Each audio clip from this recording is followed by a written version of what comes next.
All right. A little late, but game hasn't kicked off yet, so we're fine. Hello. A little late because I was panicking trying to add the ticker that's down below. I had to figure out how to get it to work, but I did. We good. That will be updated throughout the game. It was still good, just offensive stats. So like Edling's passing, the carries. Eventually, we'll add the receivers there once we get completions.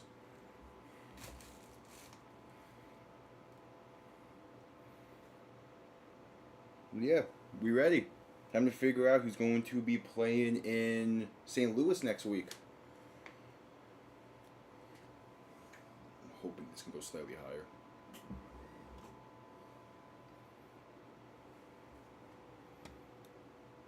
Cool. I don't think anything got fucked up, which is nice. I'm gonna set that as me saying, yeah, I'm standing for at least the first half or the first quarter. We'll figure it out.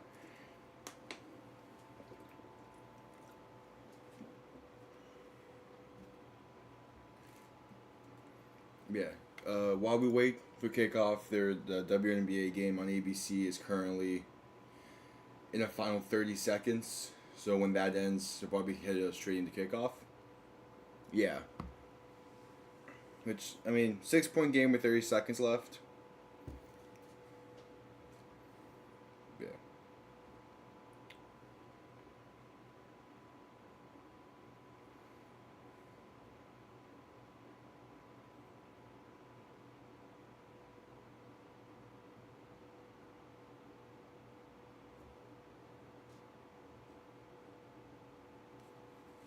Yeah, hello.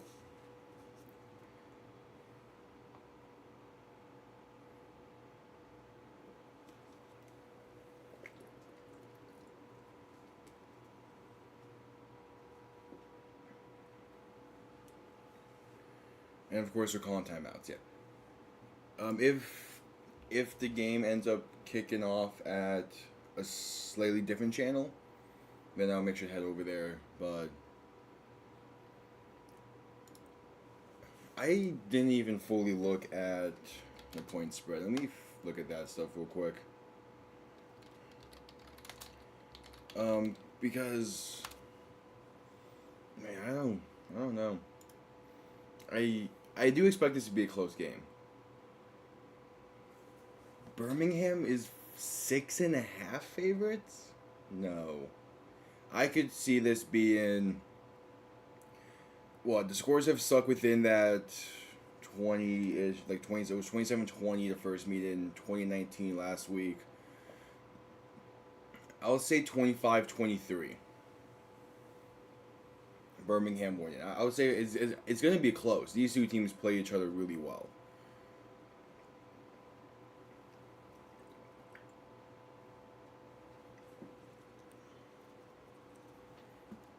So I would say this is definitely going to be a close game.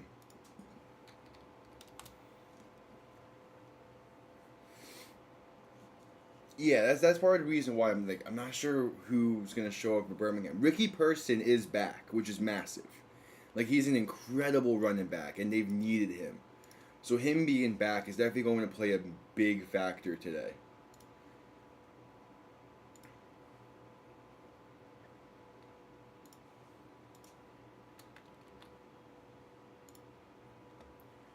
But still, it's a case where, yeah, I just don't. I expect this to be a close game, but it, yeah, not sure which team's gonna show up for each. It being hot in Birmingham is gonna favor Birmingham. I think they're gonna have a great attendance.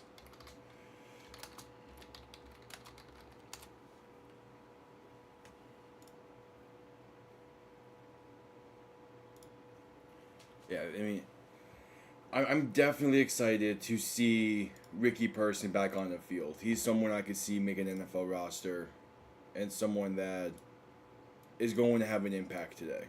So him being back is great.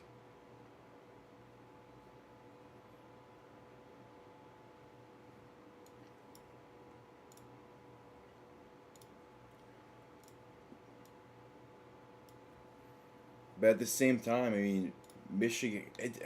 I just don't want Michigan is getting Matthew Colburn back, so both teams are getting a running back. That's going to help them out. Michigan's also getting Marcus Sims back, who's going to be a great receiver and option for them.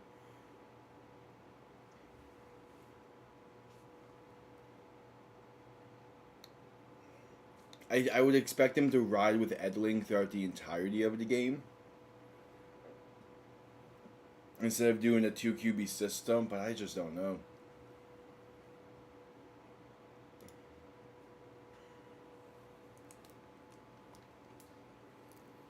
Yeah, that definitely is fair. Makes a lot of sense. Because it's yeah, it makes sense. Like want to see how the game starts, but even then, that doesn't typically tell the full story of a game. Like we saw last week with Houston and Memphis. Like the first drives of both of those teams were relatively entertaining. The rest of the game, however, not so much.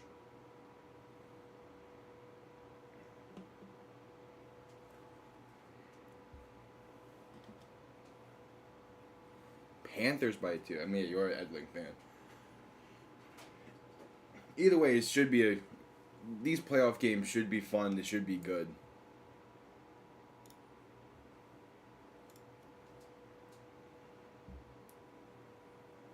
And to, yeah, like I said, I had to kick things off. I'm standing for at least the first quarter, so I'm trying to organize shit to where I can still grab stuff easily. First time standing for a stream. I thought it would be a fun idea that could be used in the future.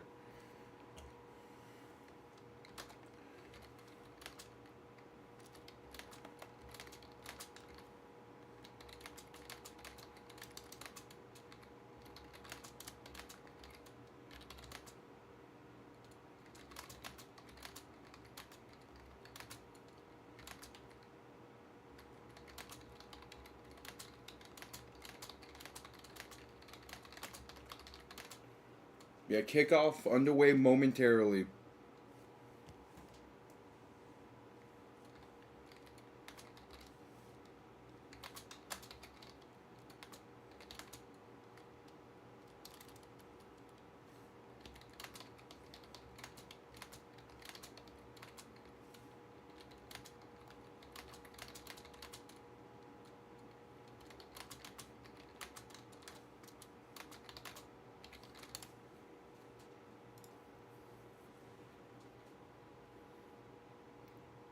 Yeah, we got a stat bar.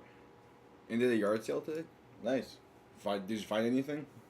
I've been meaning to go to more yard sales and garage sales just to try to find random sports memorabilia.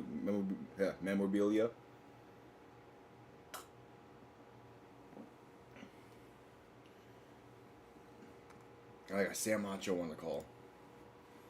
Speaking of which, I'm not sure which helmet that I have in the background, or if I'm gonna get a new Dolphins helmet. But in the other setup, you will be seeing one of the a Dolphins helmet up there alongside the jerseys.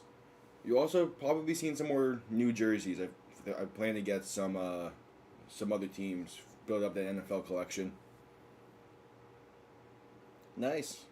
Yeah, yard sales are fun. I haven't had a lot of time to explore them as of late. Martinez warming up and Skip Holtz 30-4 as a head coach. Trying to bring Birmingham a three-peat. Hey, Breland Speaks, he's also back this week. I don't think he played last week. So yeah, Michigan got healthy at the exact right time. Or at least they're playing key players at the exact right time. The defensive player of the year going against the MVP. As I'm pretty sure they announced Martinez as the MVP.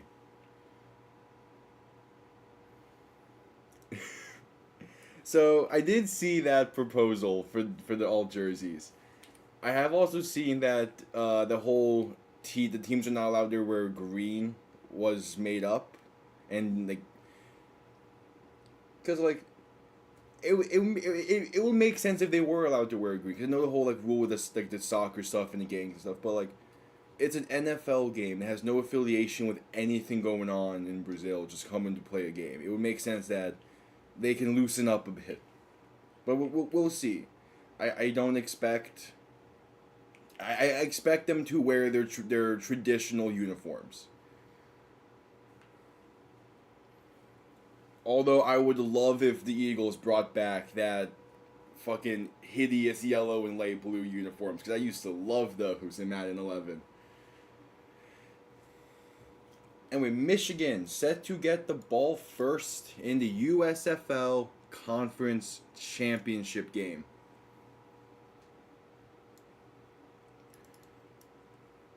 Kick is underway. Going to be returned from inside the 10 and about the 5. And going up the field, has some space to run. Gets past the 40 to about the 42. So Michigan will start with some pretty good field positioning. And out trots Danny Etling.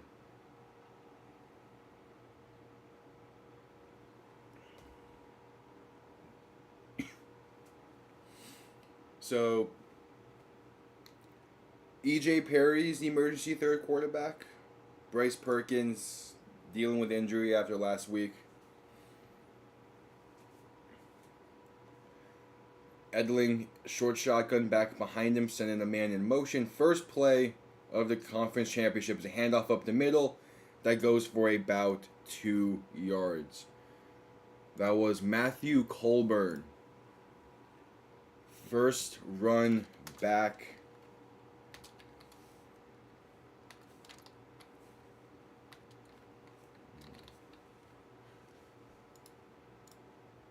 There we go.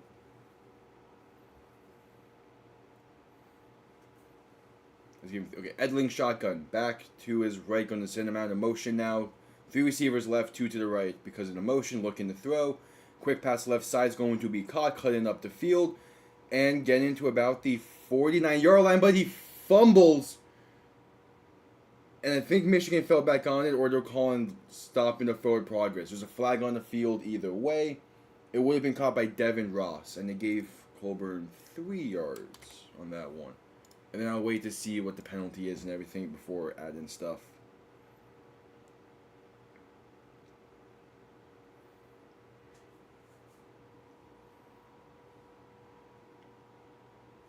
Refs still discussing this. As it stands, I believe it would be about a 5-yard pickup for Michigan. Roughing the passer on Birmingham is the penalty. So 15 yards are automatic first down, and the stats don't translate because they accepted the penalty. Oh yeah, that was, yeah. I mean, it was a late hit, but it wasn't anything like massive. It's the fact that he just took 2 steps before hitting Etling. That's all it was. Etling in shotgun, back to his right. 2 receivers each side. Ball now on the plus 36. Going to touch pass this one, I believe, out the right side over to Marcus Sims. Get up to about the 30-yard line. I believe that's going to be considered a pass. So I'm going to call it 1 for 1 for right now.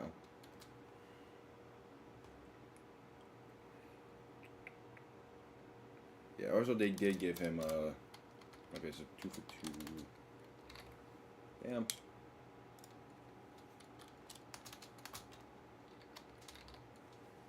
Etling shotgun, back to his right. 2 receivers each side, going to look back to throw, then just spikes it. There was a penalty pre-snap. That would be false start on Michigan.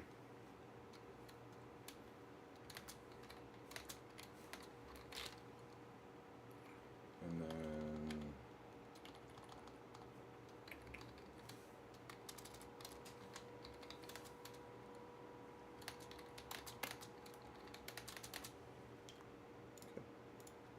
cool.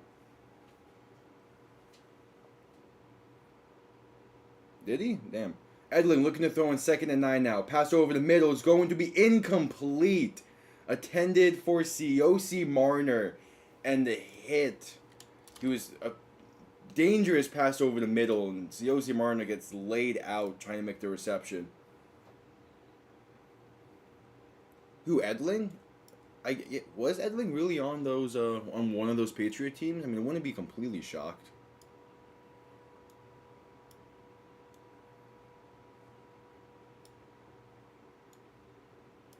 So now 3rd and 9, Edling in shotgun, back to his left, no motion to back out wide to the left.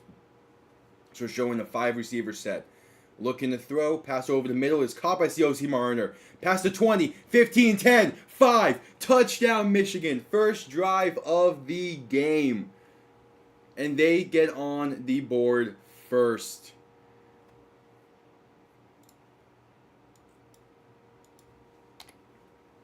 Wow. Who was drafted in 2018 by New England? Okay. And that's not how Birmingham wanted this to start, but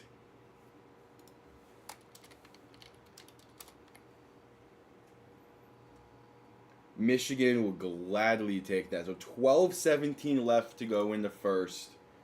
Michigan striking first.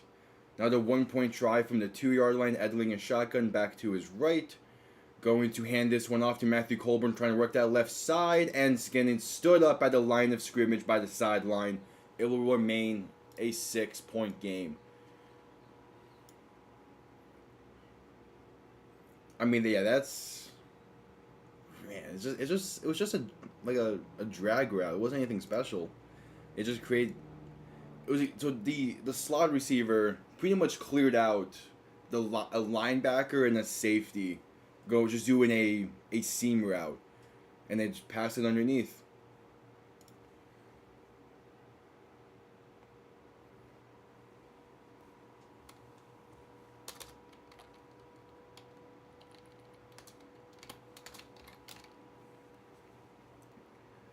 So yeah, COC Marner, 35-yard touchdown.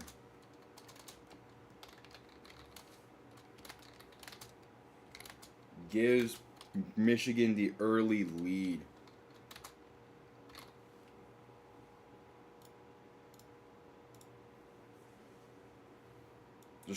See, this is why I like the ABC and ESPN broadcast. If this was on Fox, we'd be going to commercial. Instead, we're about to see the kickoff.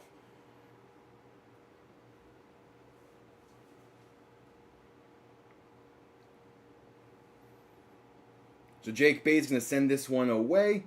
Going to be returned beginning from about the 10-yard line. And now trying to cut it back right side. Going to be brought down at about the 33, 34-yard line. So now Birmingham needs to respond. That was a really seamless drive, though, for Michigan.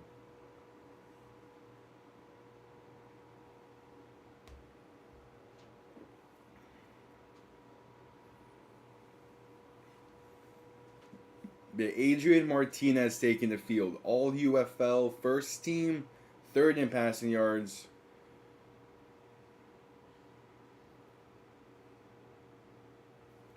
Yeah, it split the defense really well. It dialed up perfectly. Martinez in shotgun, going to hand this one off up the middle to Ricky Person, who fights forward to about the 35-yard line, so a gain of 2.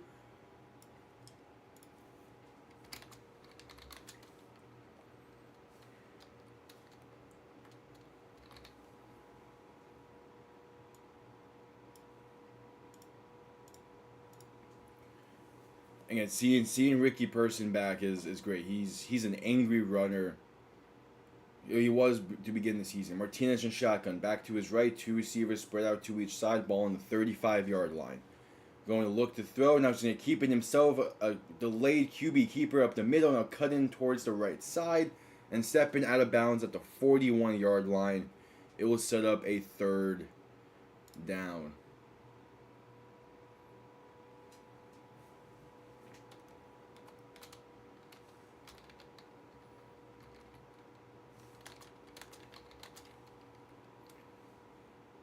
MVP is going to be announced on June 10th. Okay.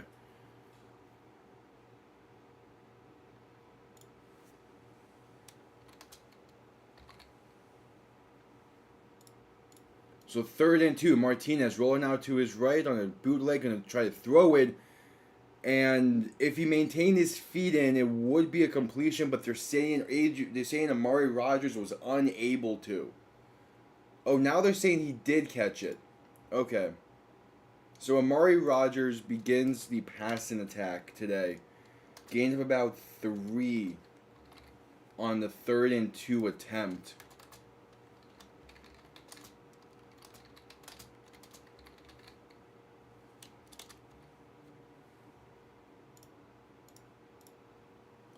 And the refs are taking a little bit of time to review this one with Mike Piera. We'll see. Close catch by the sideline. He got a knee down. Did he maintain possession? I mean, that's a rough angle to tell. I think it's gonna stand. But yeah, it's great to see Martinez run in. His mobility opens up this offense really well, and it's really when they're at their best. Oh, they might be saying he caught it like just short of the line to gain. Because while his legs and so like, his knee went down past the first down marker, the ball I don't think crossed the line to gain.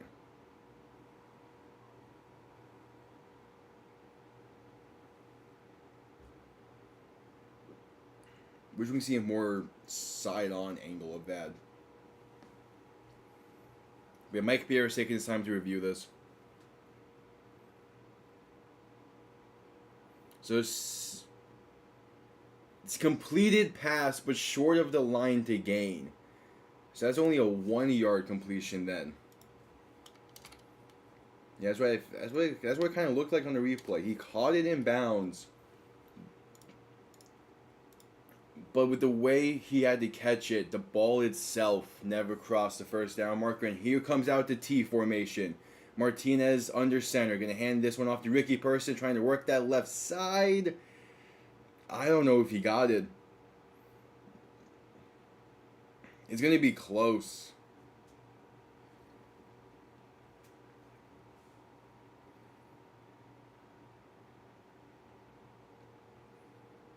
Okay, I think I saw one ref signal first, but they're gonna take this to measurement, I think. So with 10:30 to go into first, a big time measurement is coming up. Let's see what it says.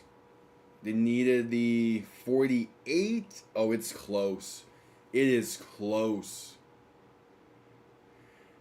9-inch, bruh. Failing to pick up the 4th down conversion by 9 inches. That is rough. So Michigan's defense making a big time stand. And that brings us to commercial break. That's just, I mean, yeah, it's a gamble, and you probably would rather play field positioning. But that's not a bad play call. Like, that play call has worked for Birmingham damn near every single time this season. I think it might have failed once before.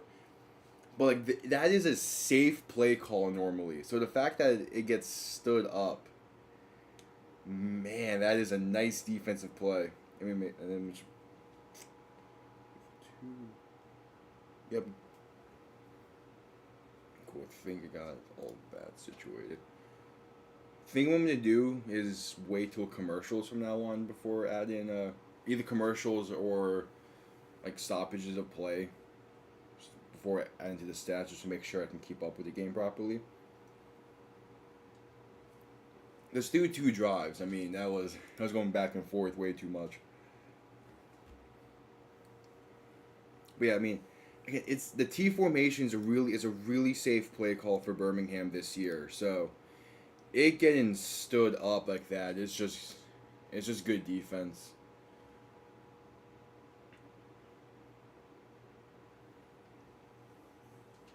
There's not much else really to it, because like I would have probably, because it's a big time game. Like, you need to make those kind of decisions in this one. And you pick your safest play call, and that's what they did.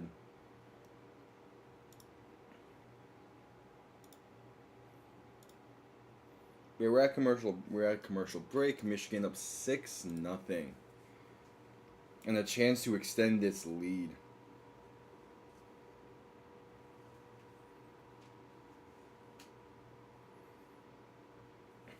Man.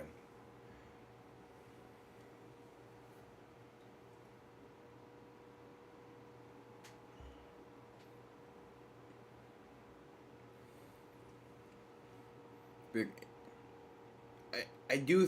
It's not, typically on like early games gambles like that. You will hear, like, especially come like the NFL season, you will hear me say just punted. But in that situation, I like the play call. It was a good. If you run that same exact play back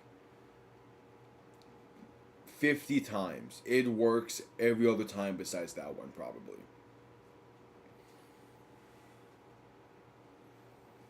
So you go seeing the replay of it here.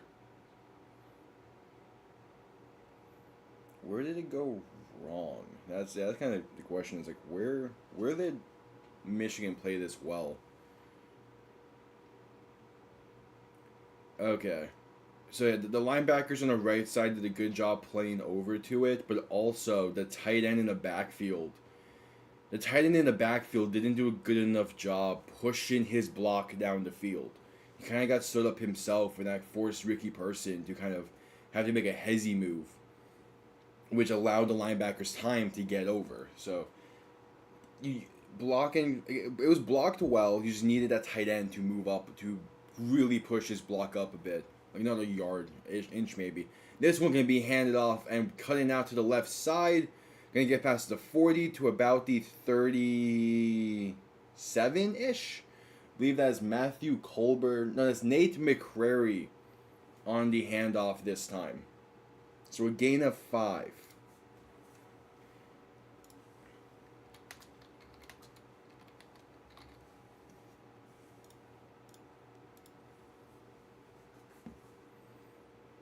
Etling and shotgun back to his right. Sending the man in motion, going to hand this one off once again to Nate McCrary up the middle. This time, maybe gaining 2 up to about the 35. I don't think it was a case of underestimating Michigan's defense. I just think he called the play that was the safest, and that it has worked the majority of the times this season.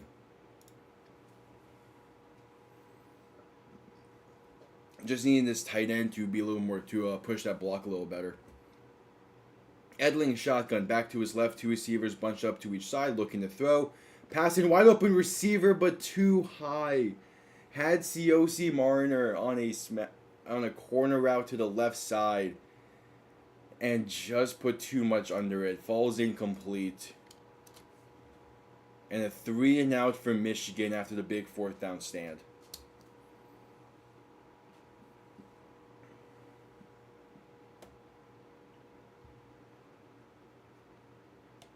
I don't know. I don't know about Fosh. But out comes Jake Bates. Looking for redemption on the first kick of the day. 53 yards out. Kick is up and good. Straight down the middle with ease this time. Got a little bit of redemption because he missed from that range last week. And this time he gives Michigan a 9-point lead. Hey, it's still a one possession game though, and that's the big thing. Is your defense made a big time stand to keep it one possession.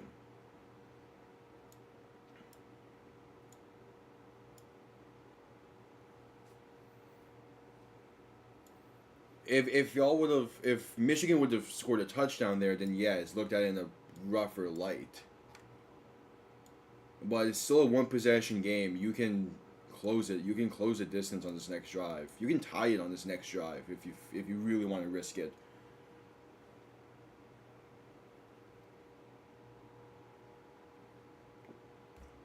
Yeah, Mike Nolan winning Coach of the Year this year for the UFL.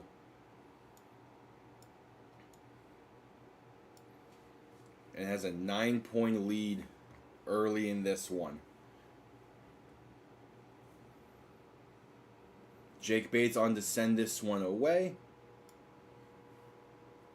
Going to be returned beginning from about the 5-yard line. And gets up to about the 33-ish. But there is a flag on the play back near the 20-yard lines where it was thrown. Oh no, this one could be coming back.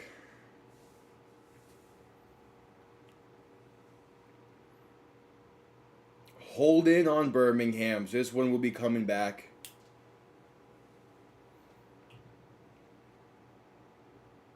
Is spotted the fouls. Birmingham's going to be backed up to begin this next drive.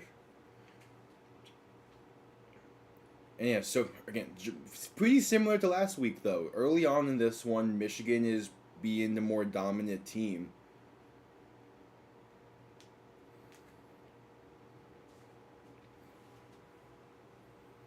But ball now, so okay, they're still beginning their drive from the 23-yard line. It's nothing. It's nothing, man. It's not like they're inside the 20. So ball on the 23. Martinez in shotgun. Back to his left. 2 receivers to each side. Now you definitely need an answer drive here. Going to hand this one off up the middle to CJ Marable, and he's going to spin his way to the 28-yard line for a gain of 5.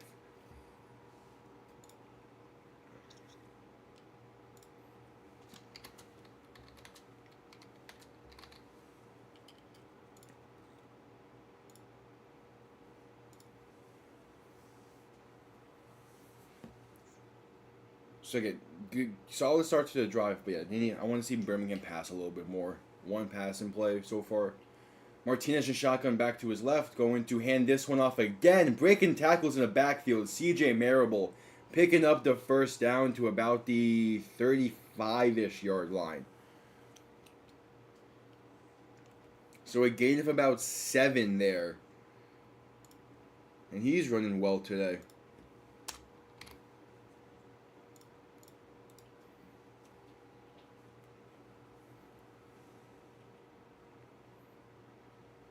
Seven and a half to go in the first. Martinez in shotgun. Back to his right. Trips to the right.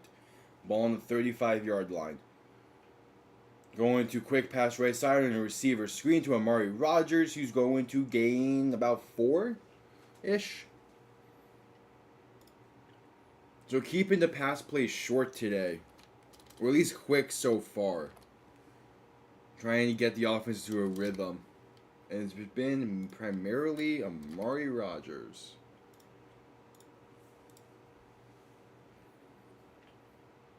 So it's like it said a gain of 3 on the play. So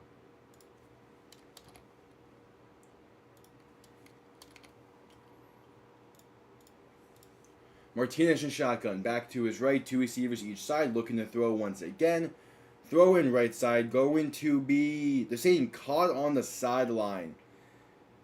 This by Amari Rogers once again. He's been a go-to receiver, it seems, early in this one.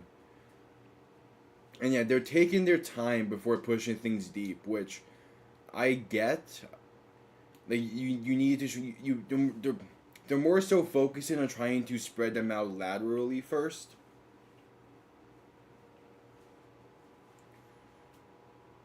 I mean, that makes sense that Pickens would be receiver 1 in Pittsburgh. And Mike Pierre is going to be sending this one to a booth review. Yeah, I don't know. It didn't seem like he got 2 feet down there. He may have gotten a shin down, which would be enough. But again, I'm not surprised that Pickens is receiver 1 in Pittsburgh. He played well last year. And it was overturned. Now it's saying incomplete. 3rd and 7.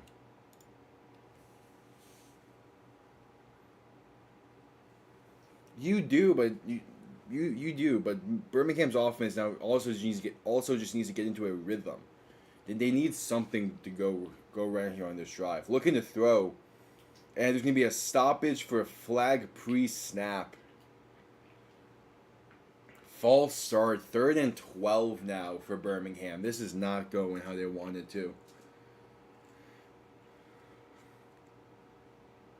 Are they saying Deion Kane on jumped pre-snap?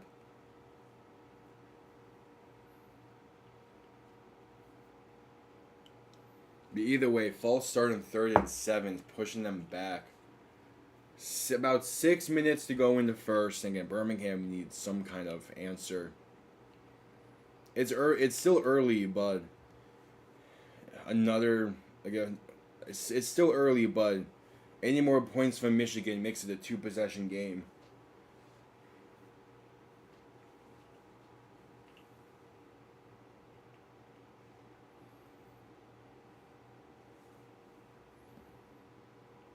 And there was some headbutting going on afterwards, which caused a flag as well.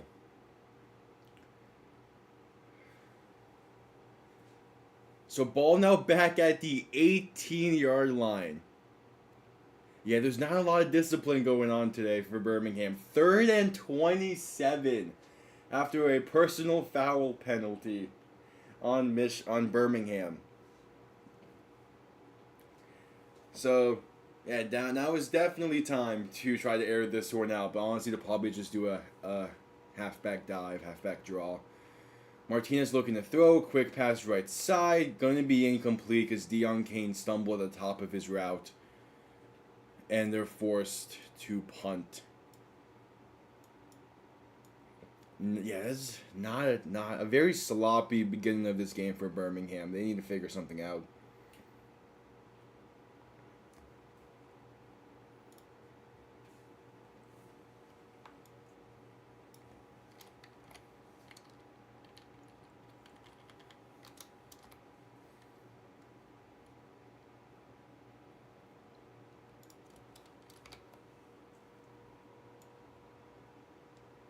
So yeah, Birmingham set to punt this one away. Going to be returned beginning from the 35. Trying to cut it back to the right side of the field. Going to be brought down about the 43-ish yard line. That is where Danny Etling will begin this next drive from. As we head to commercial break.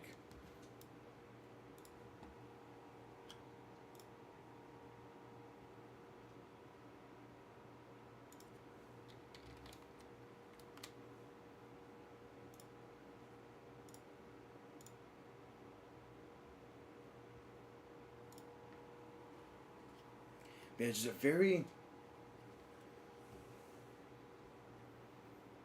Yeah, there's something. I wonder if... Okay, I haven't seen any reports that Holtz was like preparing to leave or anything, or like I do think there is something bigger going on with their defensive coordinator then that's still like on their mind, because again it was health issues that caused him to step away, right? So I wonder if that's still kind of ringing through the team a bit.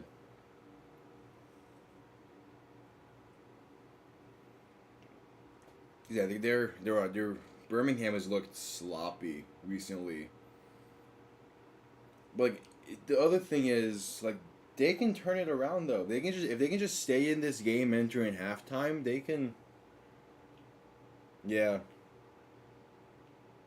Like if they keep it close, entering halftime, they can easily turn this thing around.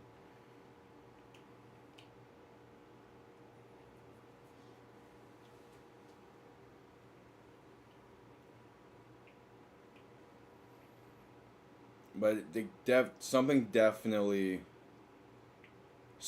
definitely something that's definitely impacting their focus. Okay, they've been just they were one of the more disciplined teams to begin the season. They went from having a lot of red zone troubles to now just having discipline issues.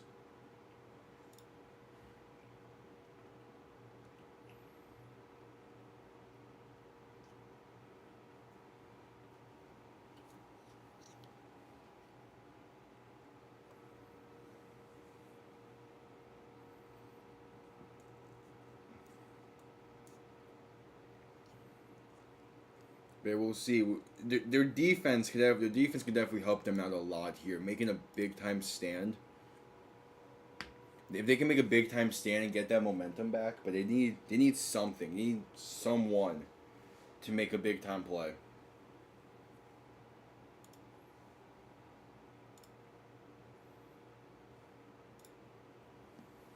Who that person will be, I guess we'll have to wait and see.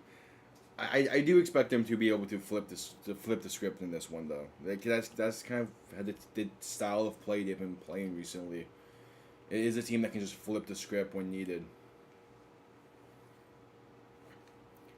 Etling in shotgun, back to his left. Ball on the 43-yard line, going to play action, looking to throw. And there's going to be a flag in the backfield. Throwing over the middle is incomplete. Too high. Potentially a flag there as well. There's at least going to be holding on Michigan on that play. Holding, blocking a back. You call it anything you want there. There's a penalty on Michigan.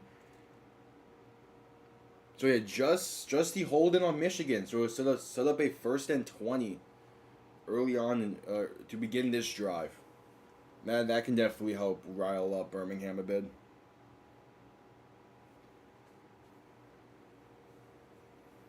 Yeah, that was clear. And you can make an argument for then a DPI, but not really at the same time.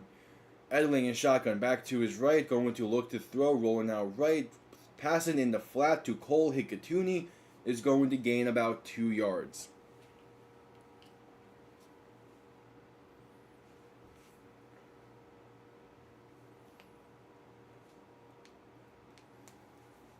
So again, that holding penalty alone could be enough for Birmingham to get some fire in them.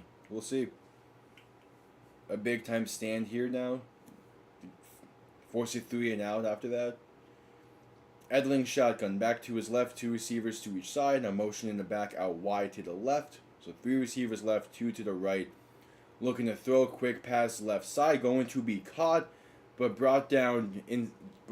met quickly at the 40-yard line is Devin Gray.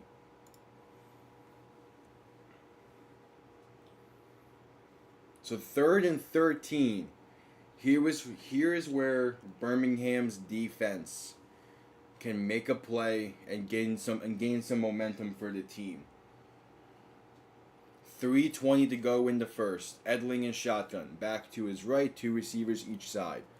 Now motioning the back out wide to the right. So alone in shotgun, looking to throw. Birmingham sending 3, stepping up, throwing. It's going to be, what a catch at the line to gain. I think they're going to say he got 14 on the play. There's a flag down. COC Marner going up in between like 4 different Stallion defenders, snagging it and being hit on the way down. That's probably what the penalty is. And that could be a massive gain of yards for Michigan.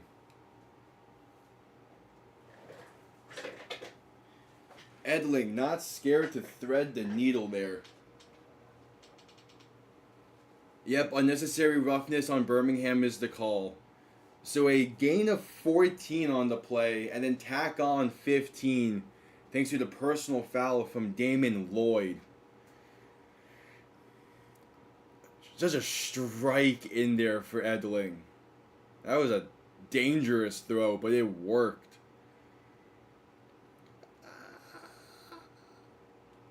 I don't know about that should have been personal foul, but ball handoff to begin for this next play, going to gain about 4. They called it on the linebacker because they might have thought it was helmet to helmet, but he did not hit the helmet of COC Marner there. I don't fully agree with the call. Maybe if they would have called it on the second defender who laid a hit, then I would have gotten it a little more, but I don't fully agree with that call. Etling in shotgun, back to his left, 2 receivers bunched up to each side. Now sending 1 in motion, going to toss this one left side to Colburn, who couldn't pick up the toss and falls back on it. at about the 33. Nearly a disaster for Michigan. And there is a scruff going on post play.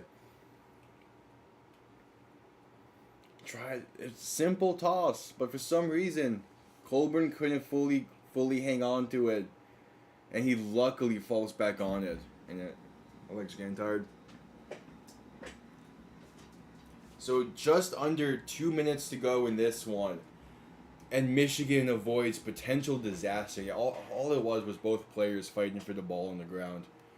I don't get why Colburn was upset there, but this is a high energy going game.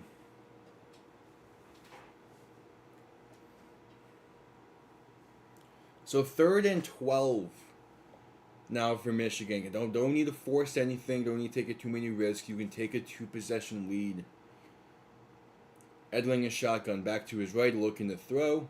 Has time, going to dump it off short to Matthew Colburn, who's going to get to about the 25-yard line, and that will send out the field goal unit to make it a 12-point game.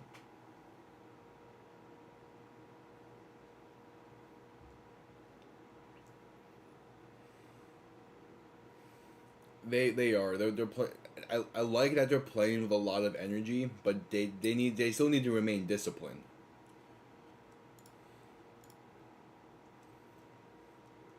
But out comes Jake Bates to try to make this a 12-point game.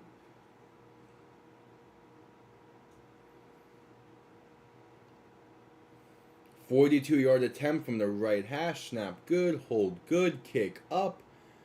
And good. Michigan has been dominating this first quarter.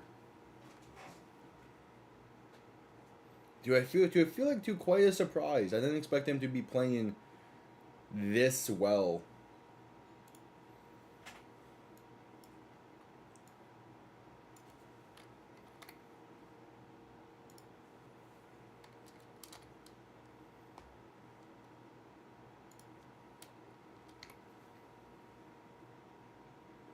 Yeah, they have been digressing, which again is weird. Because their style of play should still work really well, but it's something's up. As we head to commercial break with 40 seconds to go in the quarter.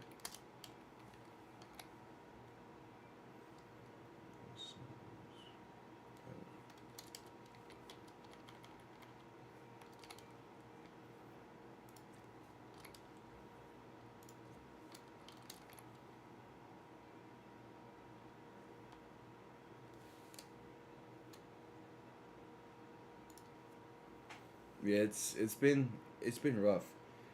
They desperately now need something on this drive. Otherwise, man, they're playing similar to how they played against San Antonio.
Like it's been sloppy. I expect Skip Holtz is going to be laying into them at the half, no matter how the second quarter goes. Yeah, it's been all Michigan in this first quarter.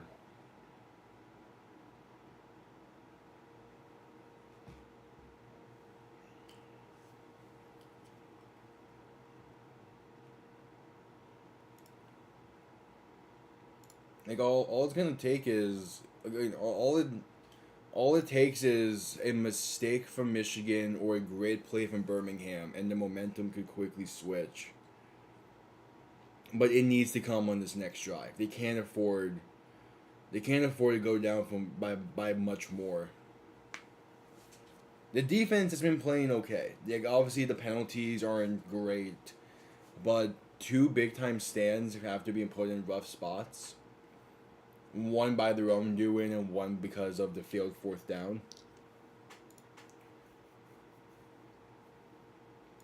But but this game is already getting this chippy. I'm so tomorrow's game is going to be incredibly chippy as well.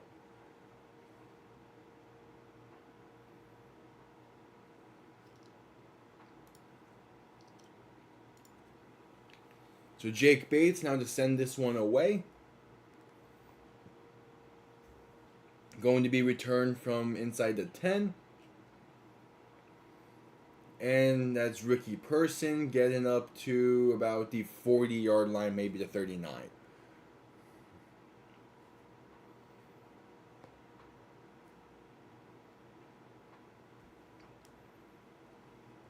And Skip Holtz was talking to the refs, it seems, during the commercial break. He's probably not happy with some of the calls.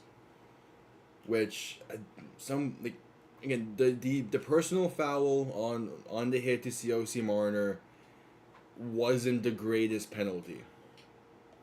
But gotta remain disciplined. Martinez in shotgun, back to his left, looking to throw. And is going to break one sack, now trying to find some room to run, but going to be tripped up at the 39-yard line. 1 yard sack. Could have been a lot worse, though, and that would probably bring us to the second quarter, as there's 10 seconds to go in the first. Yeah, that'll bring us to the end of the quarter. They're huddling up, but they broke the huddle with 2 seconds left. There we go. End of one. And this game has been all Michigan.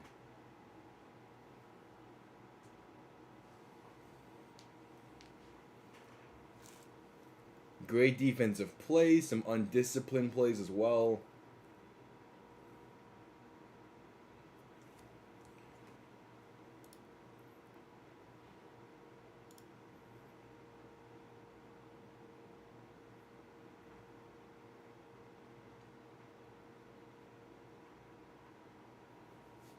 But yeah, Birmingham's going to need a very strong second quarter.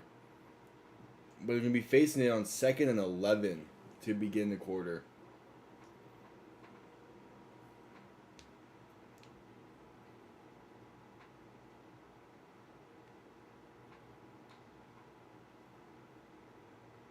Yeah, waiting on the score prediction was a pretty good idea. I don't know. I could still my prediction is going to need a hell of a performance from Birmingham the rest of this game. But I can still see Birmingham coming back from 12. As long as the second quarter isn't anything isn't too disastrous, they're still fine in my opinion.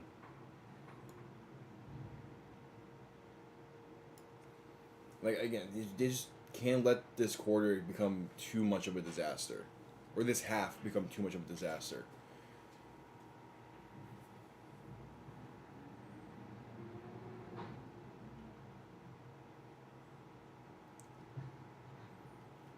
Again, if they can just keep it close, they have a chance. That's the style of play they have.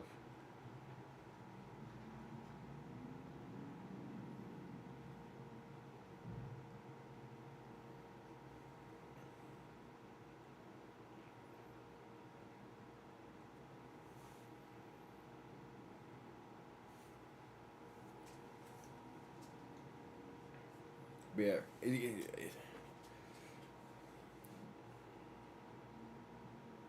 yeah, obviously after one, Michigan is probably the live favorites because they've been playing incredibly well.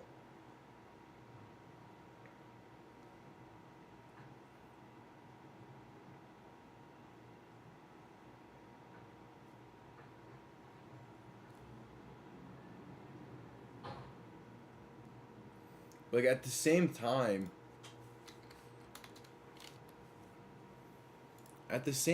man, I could see, yeah. So at the end of one, Michigan is now favored from by 2.5. Which even then, like that's like for how well that first quarter went for Michigan, that is not that big of a spread. Like a lot of people like they still at least Vegas, but people still believe that Birmingham can easily come back in this, and they can. I mean, it's gonna take a hell. It's gonna start with a great effort in the second quarter. Like some kind of points. You need to get a drive going here that's kind of consistent. Whether that's keeping it on the ground or like use Martinez's legs a bit more. Either way, first play of the quarter, Martinez in shotgun, back to his right, two receivers to each side. Nelson in the back in motion, going to look to throw. Quick pass right side, going to be caught, breaking one tackle and trying to find some more room, but isn't quite able to. He's still going to pick up about 6-ish, but that is Marlon Williams on the reception. And yeah, Michigan 2.5-point favorites after one.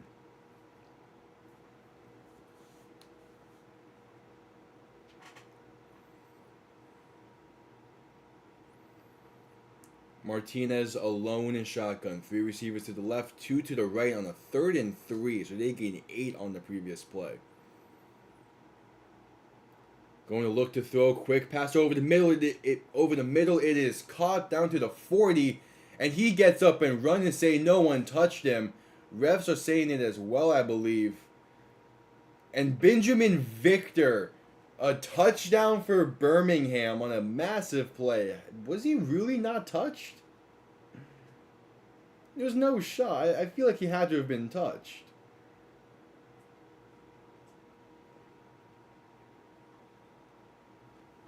I'm not necessarily looking at the safety who came in. I'm looking at that corner who was on his hip the entire play. Like if that you know, they instantly said that he was touched. It was down by contact at the 40. Yeah, he had his. I don't know why the refs didn't call that down instantly. The corner was on his hip the entire play and then grabbed his leg to trip him up in the first place. Okay.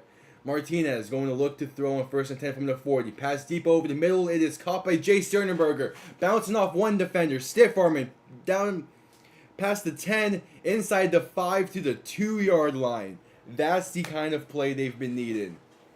Jace Sternenberger bounced off one defender and then stiff armed another for like 8 yards.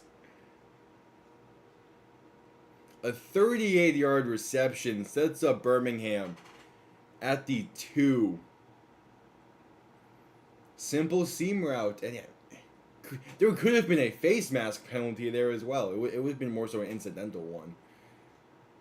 Yeah, ball at the 2. Martinez in shotgun back to his right. Going to roll out to his right. Seemed like it was supposed to be a designated QB run there. Almost like a QB power. That did not work for shit. Losing about 9 on the play to the 11, it seems.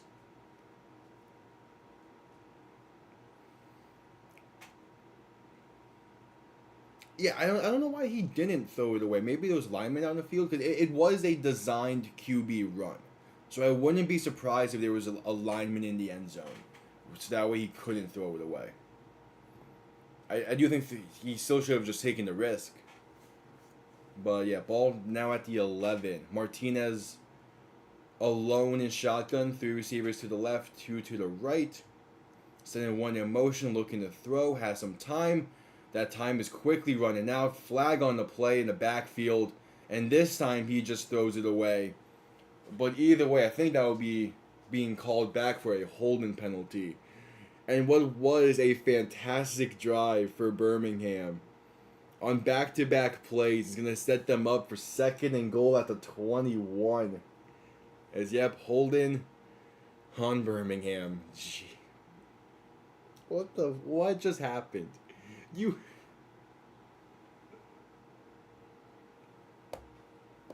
Oh shit, the time. Okay, good thing no one's called timeout yet. For some reason, they're not showing up.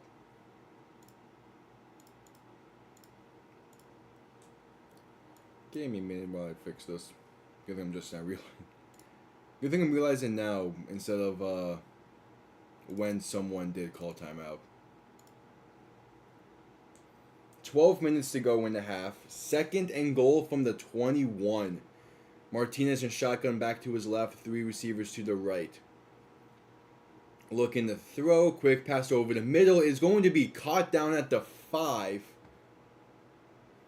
So a great play to get most of the yards back. That's Gary Jennings on the reception. And they still somehow have a third and manageable on their hands. After what should have been a disaster set.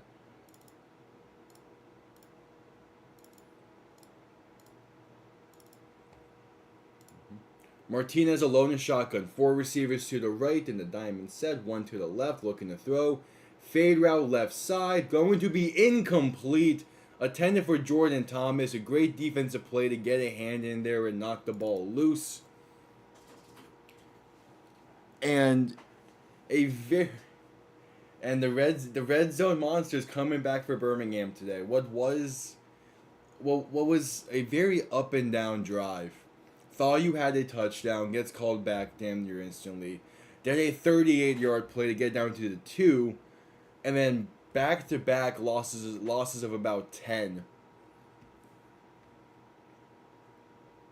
And yeah, Skip Holtz is telling Jordan Thomas, hey, next time you're in that case, instead of trying to bring the ball down, you have it in your hands, bring it up to avoid any potential knockdown. But the kick is good from 23 yards out, and at least Birmingham gets points on that drive. He did try to bring it up. Just a great defensive play. Not much else that can really be done there.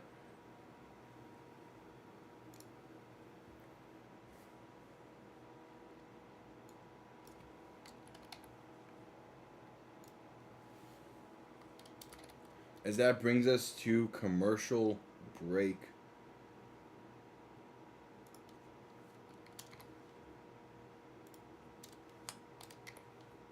A very pass-heavy drive, but I like it. It's kind of what they need to do it.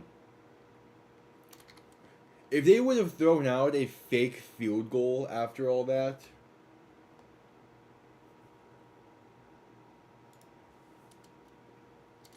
yeah, it's good progress. It's finally having a successful drive going. Like obviously they wanted more on that drive considering how it was set up.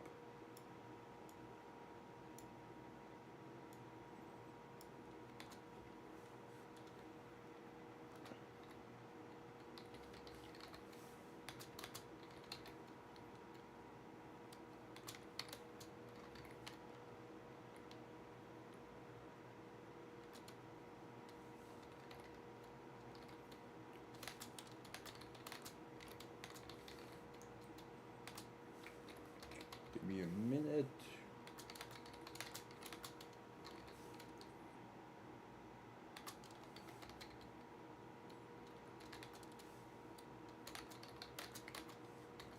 And there we go. That should be that setup. But again, it's good progress. It's something to build off of, but they desperately are going to need to build off of it. The defense, if they can step up.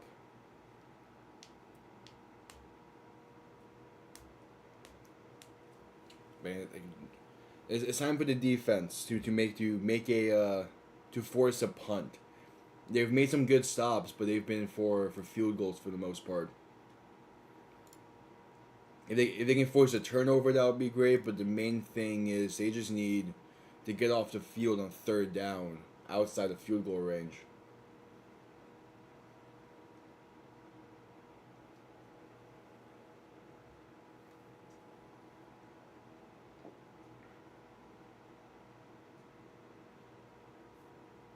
As we're still at commercial break.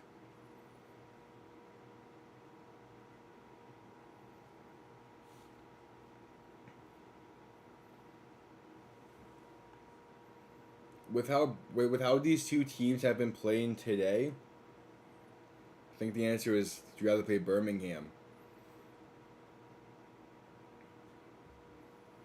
Either way, like either of these two teams having to travel to St. Louis is going to help out St. Louis.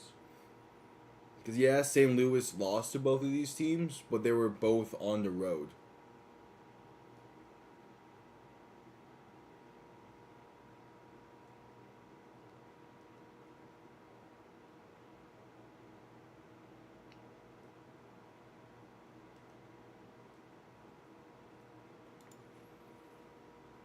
All right, here comes the kickoff. 10.5 to go in this first half. Kick going to be returned beginning from about the 7-yard line. And gets up to about the 34, maybe the 35. So it's good special teams play there. And they're throwing it back to 1983. When Michigan beat Birmingham in that USFL Championship game. They really brought out the footage from 1983. I love it. Yeah, so a 9-7 victory for Michigan in that one. Michigan hoping to run it back. Etling and shotgun back to his right and going to hand this one off. It's going to gain about 9 on the play with Nate McCrary on the handoff. Could have been a false start called though. True. Michigan does like playing in the dome as well. But there's a difference between playing in Ford Field and in St. Louis, as this one's going to be handed off once again up to about the 48. That's enough for the first down as we have crossed just under 10 minutes to go in this half. But yeah, Ford Field is different from the Dome in America Center. Like, especially for a championship game, that stadium is going to be packed.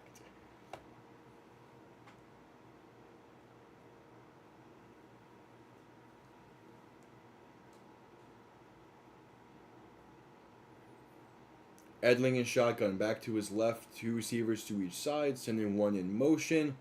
Going to hand this off once again up the middle. Nate McCrary, break and tackle, spin in past the 30, finally brought down at the 25. Yeah, the run defense for Birmingham has been sloppy recently.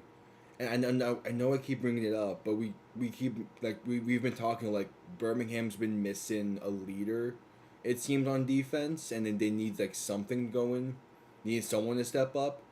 This all begins from Scooby Wright getting injured. Like if he doesn't get injured, like their defense looks a lot different right now.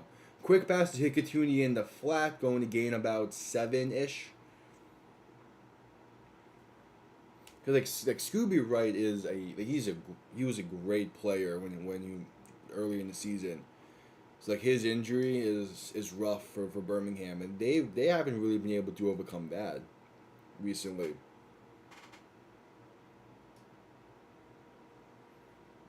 It's that on top of their DC having to step down. Like their defense is missing a true voice in that locker room. Edling and shotgun, going to hand this off once again, this time to Matthew Colburn, trying to bounce it out to the right side, and is going to lose about 4 on the play. So that's a nice defensive stand. But again, like Michigan just drove down this field pretty much all on the ground really easily. And they're right back in field goal range to extend the lead to 12 again.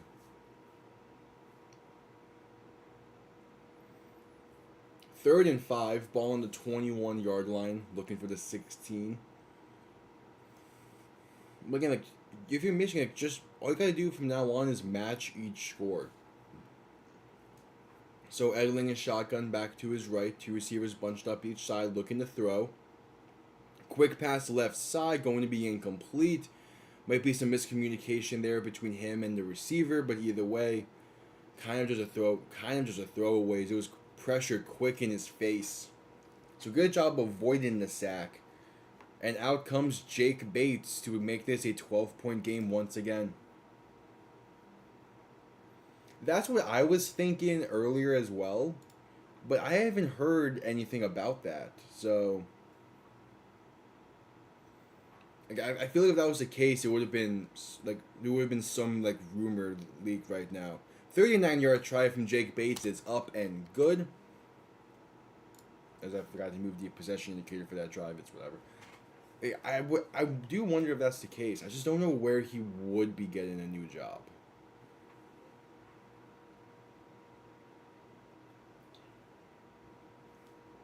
Because again, like, that's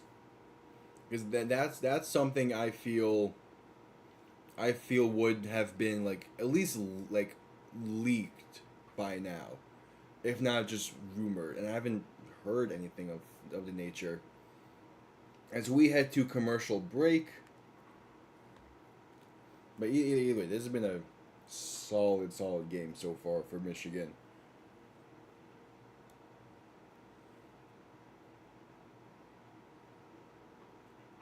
I cannot wait to see Bates in the NFL. Whichever team signs him is going to get a great kicker. He needs a little bit of work, but he's still already in a great spot.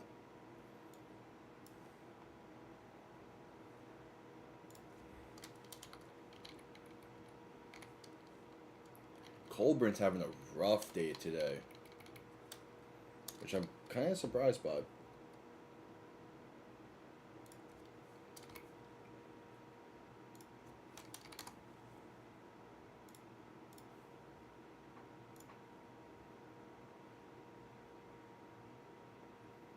Yeah, that's true. It would explain some things.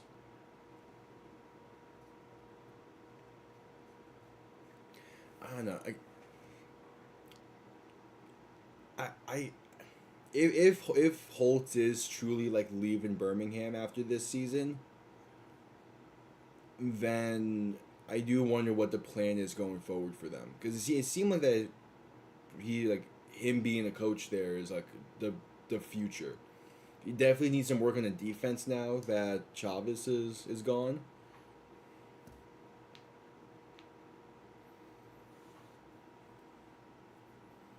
But yeah, maybe.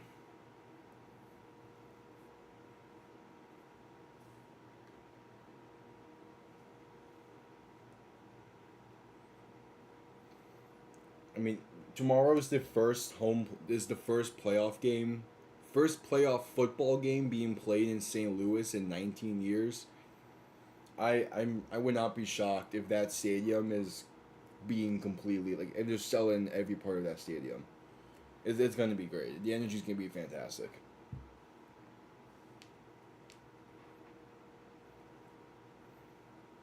What again? I could see Holtz getting an offensive coordinator job or some kind of like assistant role in the NFL. I just feel like we would have heard about that by now, because I believe all the jobs are filled. So I don't know where he would go.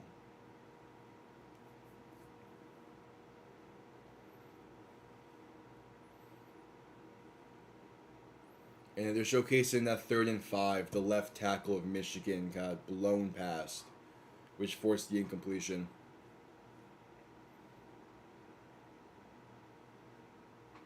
Oh yeah, he fully deserves his shot.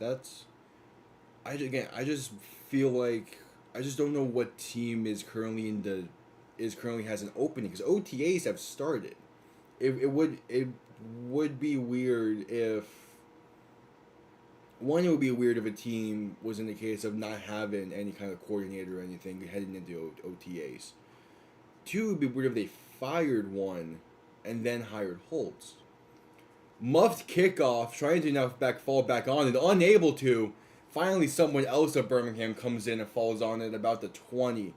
Would have been a disastrous special teams play, but Marlon Williams saves it. And another just sloppy play. Couldn't hang on to the kickoff.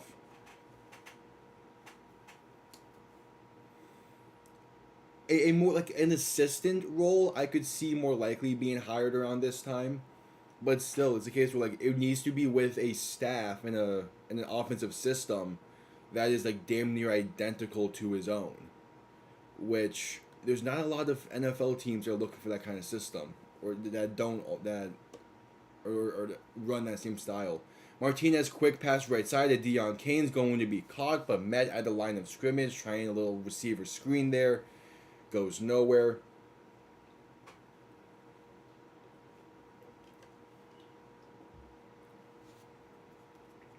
Like if this was the idea being thrown around last year or 2 years ago, whenever New England was throwing out there Matt Patricia and Joe Judge as the co-OCs, then yeah, I could see it a little more likely that Skip Holtz would be leaving for New England. But they got their OC right now already. Martinez in alone in shotgun, three receivers to the left, two to the right, looking to throw. Corner blitz left side, hit, gonna be a fumble, and Martinez fumbles. Michigan falls on at the 14-yard line. Corner blitz from Martinez's blind side. He didn't see it coming. And Michigan's defense is just cementing the control over this game.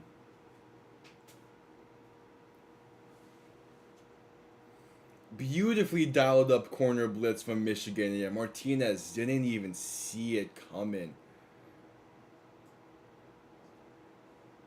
Yeah, full meltdown.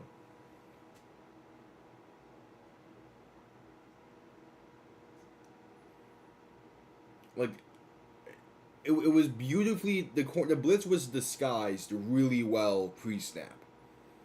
So like that is something that he would have needed. Like the progressions would have needed to start on the left side of the field, but they didn't. Etling in shotgun back to his left. Going to hand this one off, trying to get it up the middle. Now bouncing out right side is Nate McCrary past the 10 to the 7-yard line. So yeah, I'm making Michigan in prime real estate now.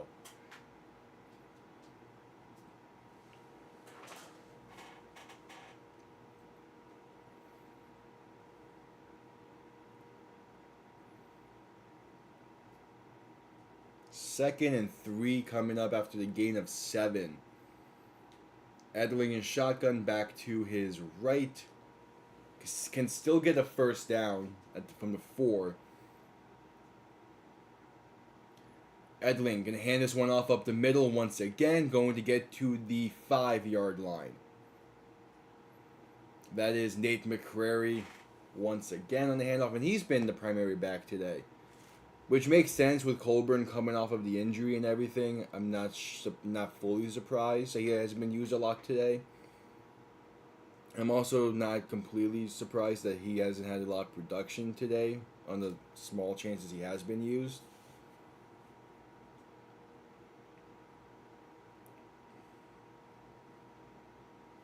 But to be fair, a lot of his loss of yardage came from failing to catch a toss. So Etling, shotgun back behind him on 3rd and 2. Going to hand it off once again.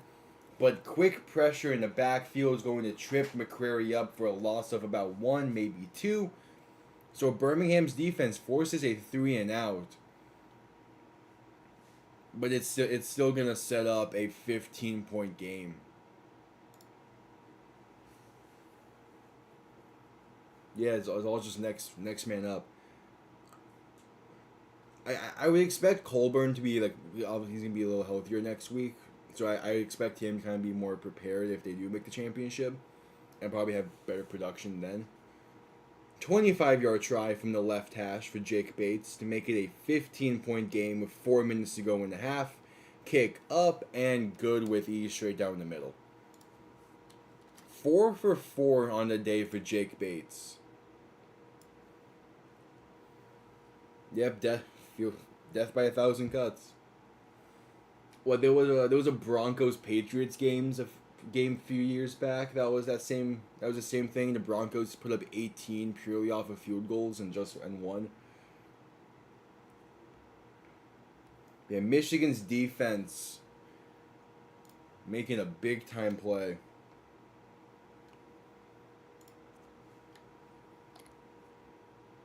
And sets up the easy field goal try. That was an all run play drive for Michigan. Okay.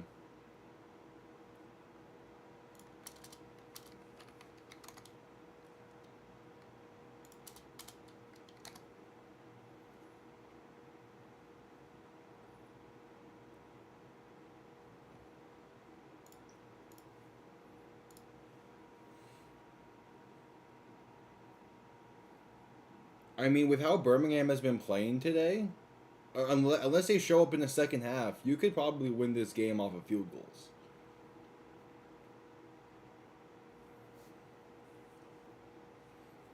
Jake Bay sending this one away, going to be returned beginning from. I don't know, it's going to bounce. They let it bounce out of bounds. So, great field positioning for Birmingham. They will start at the 50. As long as as long as Michigan's defense can keep up, I mean, because once the second half begins, you can purely focus on just killing clock primarily. Obviously, it depends on what happens in the remainder of this half, but I mean, it's been all Michigan today, so I don't think you have to worry too much unless, again, momentum can now start because of that kick going out of bounds. Martinez in shotgun, alone in shotgun, 3 receivers to the left, 2 to the right. Going to look to throw, trying deep over the middle. Going to be caught wide open. Jordan Thomas. 1 play touchdown for Birmingham. And now you need touchdowns to win this one. A simple seam route gets behind 3 Michigan defenders. And Martinez places it beautifully in stride. Wow. And just like that, there's Birmingham coming back, trying to get the momentum back in this one. Wow, what a play! No, nothing fancy either. Just let your tight end run by everyone somehow. Now going for the 2-point try from the 5-yard line to make this a 7-point game. And yeah, after that, this has become a game again. Birmingham is 39% from the 2-point try mark.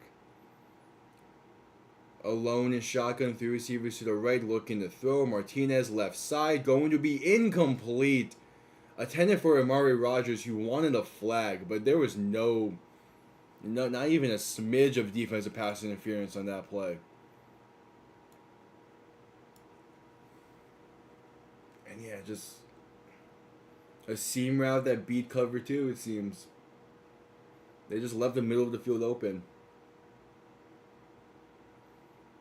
Yeah, that is just a seam route that beats cover 2 man. The safety didn't see him go in there. He blew past the linebacker. That's wow. And there's the defensive miscues. And that came out of nowhere, but Birmingham taking full advantage of a safety asleep at the wheel.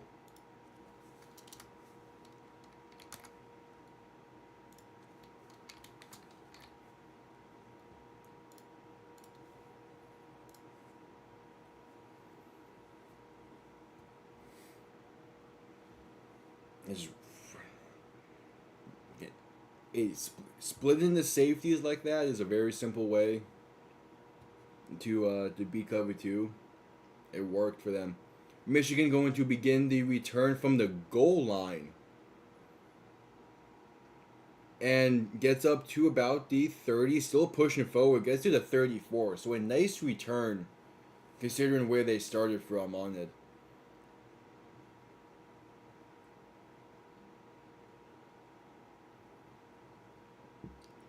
And Michigan now needs to respond. Back to a 1-possession game just like that. All it took was 6 seconds.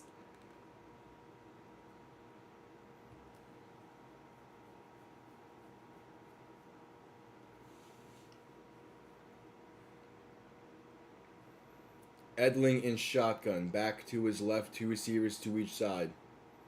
Going to quick pass left side and a screenplay to Marcus Sims, who's going to gain about 10, maybe 11. But there is a flag on the play.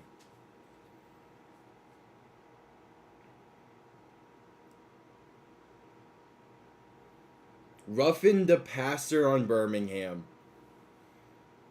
So attack on 15 yards at the end of the play.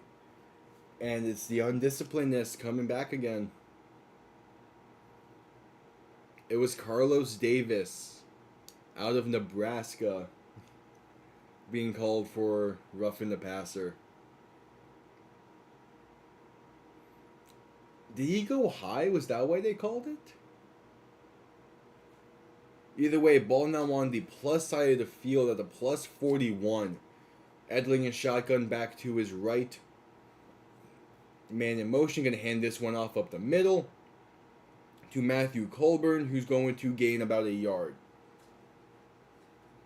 Yeah, they probably do. I mean, they're at 7 penalties today already. Like, you're not gonna win with that many penalties.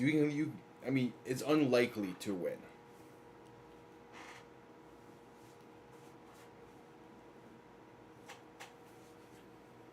Seven penalties already. Jeez. Etling is shotgun back to his right. 2 receivers bunched up to each side. Going to play action, looking to throw. Has some time now, rolling out to his right. Trying to direct traffic and just going to be hit and sacked for a loss of about 3. Couldn't find an area to throw it away to. Like Birmingham gets a lot of stupid penalties. But the thing is they're able to bounce back from them pretty well on defense at least. So now back to a 3rd and about 7, I believe. No, it'd be third and 11. 3rd and 13, they're saying. Okay. As we're about to hit the 2-minute warning, need to get one more play off though. And there's a stoppage of play. Michigan is calling timeout with 1 second to go before the 2-minute warning.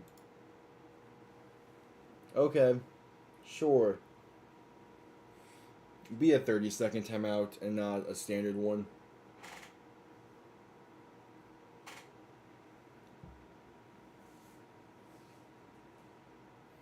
Yeah, 3rd and 13 coming up for Michigan.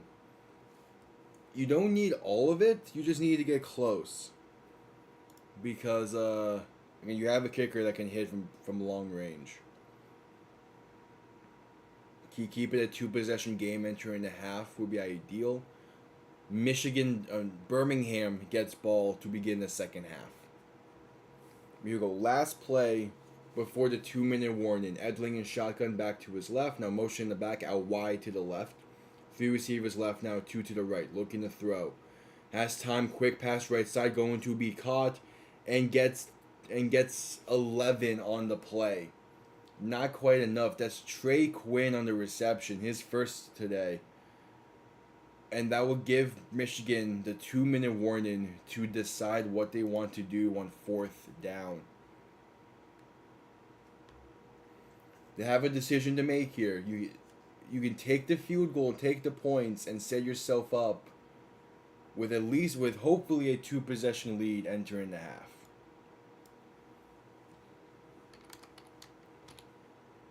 Or you can take the risk and go for it, but then run the chance of Birmingham having decent starting field position to be able to go down and cut the lead even more.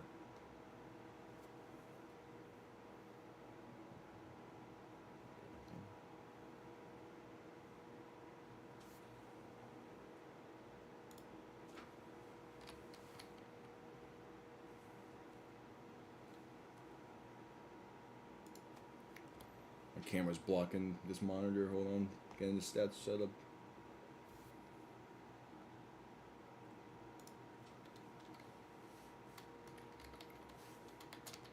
As we've reached the 2-minute warnings. We're at commercial break.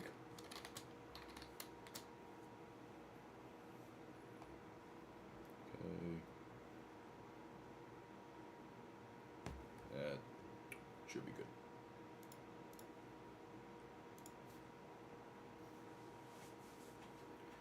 Yeah, take the point. In a game of this magnitude, taking the points is definitely the smart decision. And I think that is what they'll end up doing, just again because you want to make sure you can have a 2 possession lead entering halftime. We'll see. They had a great play on their last drive. It was a 1 play touchdown. So their offense is finding a rhythm at least. The key thing is in the second half, if they can avoid the stupid penalties, then they would be in a great situation to come back in this one.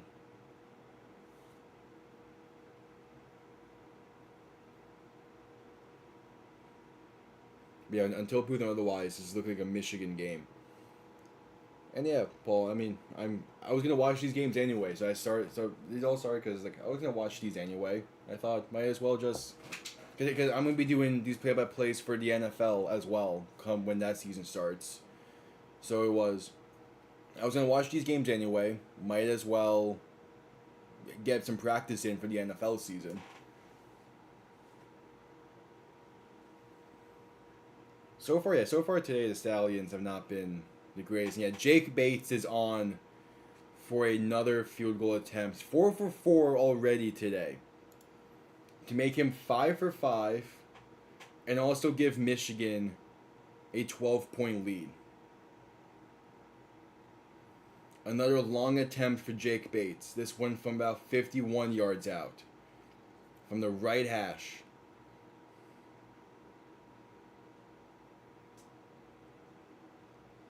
Snap good, hold good, kick up. And he hooked it to the left. No good. Couldn't quite get the accuracy on it. Still had plenty of leg. But yeah, no good. He's still 4 for 5 on the day. So it's like he missed one, yeah.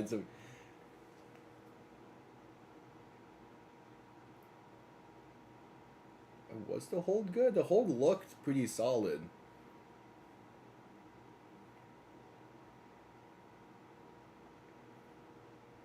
Yeah, just to the left. Same. Like, I every single time he's missed a kick this season, I have expected him to make it.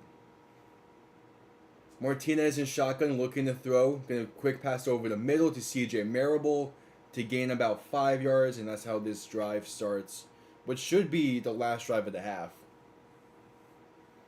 He needs to work on his accuracy a little bit, but it would be a lot better to hone in on that accuracy with NFL coaching. Because he's still kicking incredibly well this season. Martinez going to throw this one away on 2nd and 5.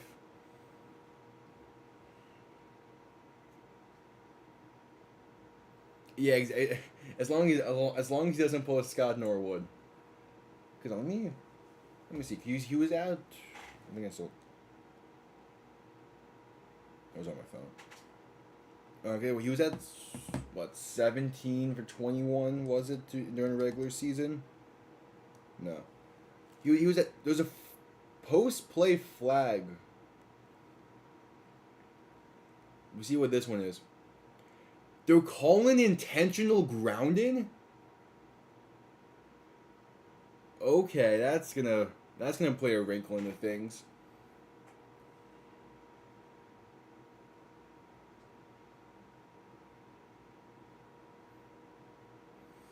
Because like, a key thing to remember with Bates as well is this is his first season being a place kicker since high school, and the fact that he's still kicking to the level he is impressive. It's it needs work, but from where he's at now, there's not that much work he needs to be done compared to probably what the NFL scouts thought initially. Okay, now the refs are discussing it again.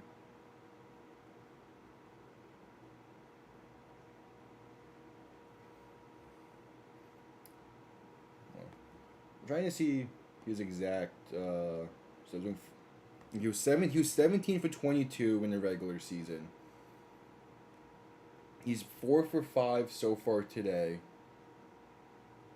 So Why am I blanking on what that's supposed to be?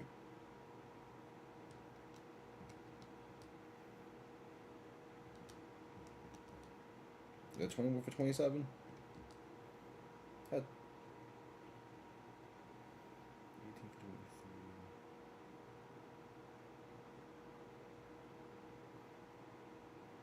Oh, they added a 10-second runoff as well.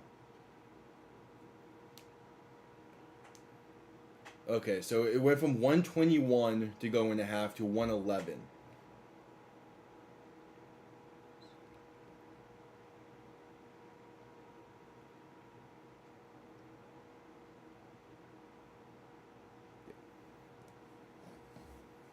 Martinez in shotgun, back to his right, 3 receivers to the right on 3rd and 16. Looking to throw, sidestep into his left, throwing deep down right side to Amari Rogers, but just too much into it. There is a flag, however, that is most likely going to be defensive holding. It seemed like at the top of the route, Amari Rogers couldn't fully break on the route. But yeah, yep, defensive holding on Michigan keeps the drive alive with a 5-yard penalty and an automatic first down. Nate Brooks being called. Let's see how egregious this was, because sometimes. Oh yeah, no, it's definitely defensive holding in some regards, but it's also the case of Amari Rogers. No, okay, that's defensive holding. I still think Amari Rogers could have caught that pass though if he didn't flare his hands in the air after he got stopped being held. Martinez looking to throw in 1st and 10 now, 50 seconds to go. Rolling out to his right, he's going to chuck this one away. So another throw away, and 2nd and 10 from the 40 with 43 seconds left. Maybe Bates is currently kicking about 78%. Which is good for someone who hasn't plates kicked in 4 years.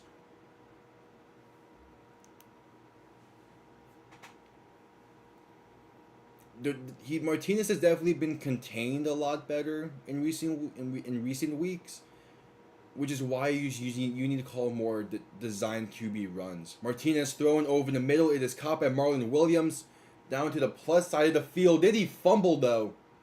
There's a fight for the ball, which Williams did recover at around the 30.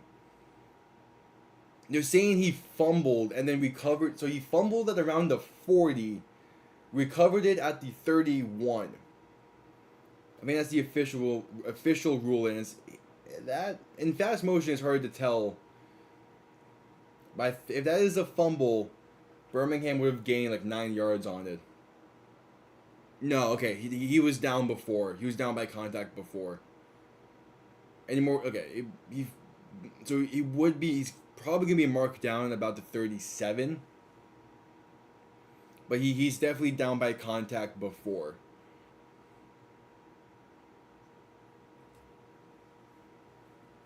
So Michigan gets a little save there. Because it would have been an extra 6 or so yards for Birmingham if it was a fumble. And Birmingham calls their first timeout of the half as well. Did they move the spot though? And then it's too busy showing the replay, I guess. I assume they did. No, they still have ball in 31. Okay, Martinez in shotgun, back to his right, 2 receivers to each side. Going to look to throw, passing deep left side, going to be incomplete. Overthrew and in between 2 receiving options. That was a bad space in play.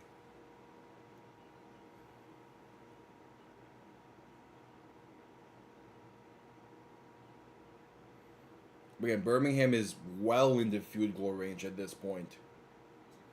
And are really just looking to not force anything. I could see Martinez being back at Birmingham next year. Earlier in the season, I thought he was a surefire, at least training camp, but he still might be. This is a design QB run on 2nd and 10. Martinez only gets up to about the 15 or 25, and that's going to force Birmingham to call their second timeout with 20 seconds to go in the half. Earlier in the season, honestly, he still might get invited to his training camp. Whether or not he will make a roster, though, I'm not fully sure. He could be the emergency third quarterback for a team. But I do think most likely he'll be back in Birmingham. Which I feel like if he's back, then it's so hard for me to believe Skip Holtz is leaving after this season.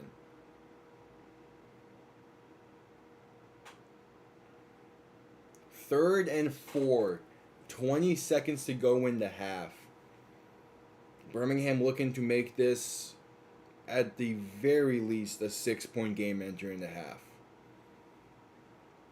Could be less.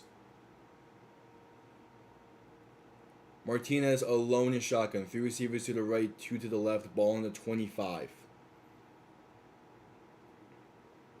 Martinez looking to throw. Has some time throwing. End zone left side.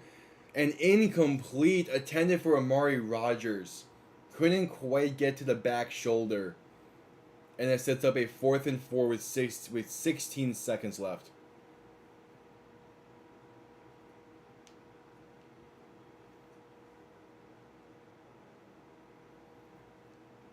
Most likely it would be the cash reason. And also it could just be because like the team that reaches out to him to become the second or third string is a good fit. Because especially like if the idea that who knows where Holt is going to be at. 43-yard try for Chris Blewett is straight down the middle and good.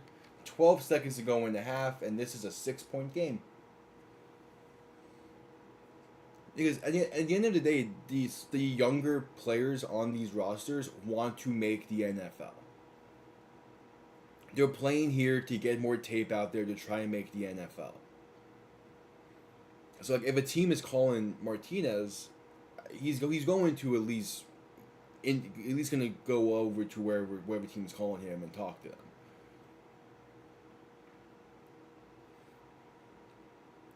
Nearly an incredible throw to Amari Rogers.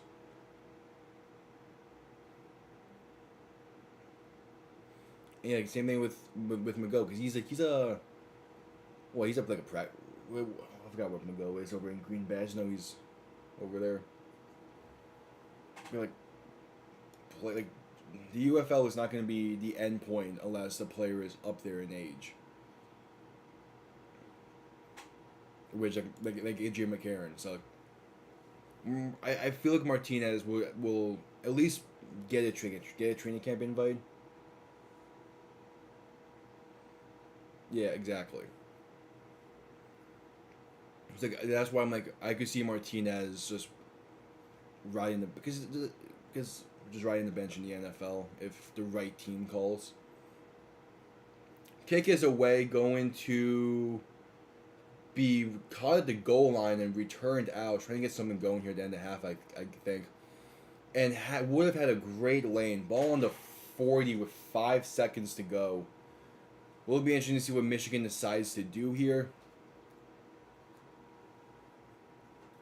And like most of St. Louis is that whole like love of the game thing. We have McCarron and Akeem Butler, because Akeem Butler could have had offers after last season, but he wants to he wants to play.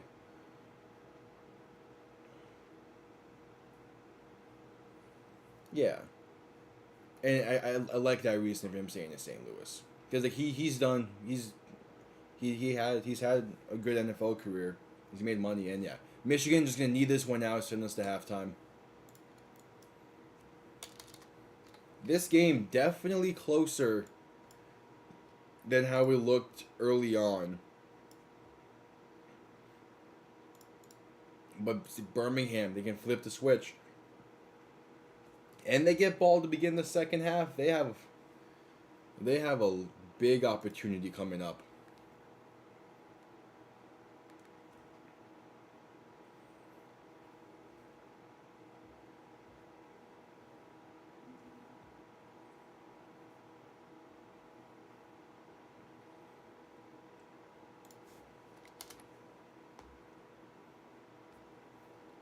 they gave Etling a rush attempt? Okay.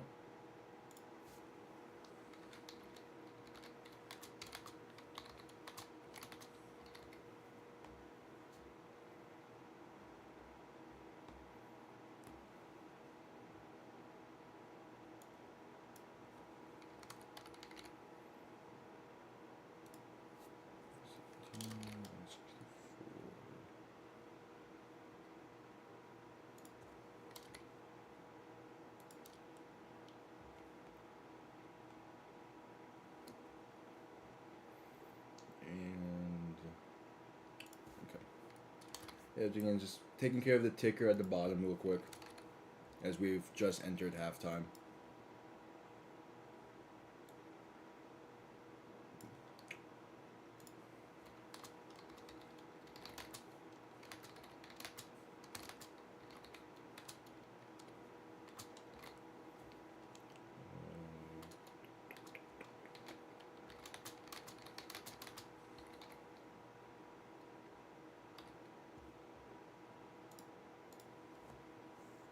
There we go. Yeah, Perkins got injured last week. He tried to hurdle a defender and he got hit in the knee. So he got injured.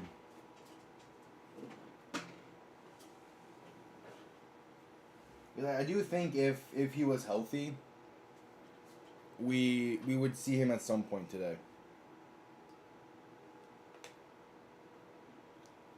Because again, Michigan has been doing kind of a 2 QB system the past couple weeks. So I wouldn't be shocked if we see the other quarterback in the second half. But I mean, I think you usually gotta ride the hot hand of Edling. You gotta fuck this chair. Where did they be?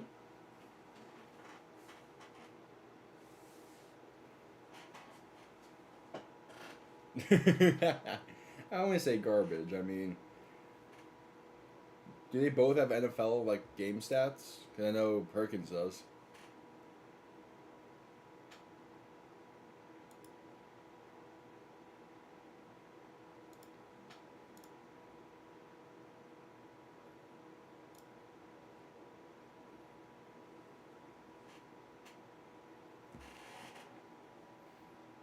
It Perkins' injury was rough last week.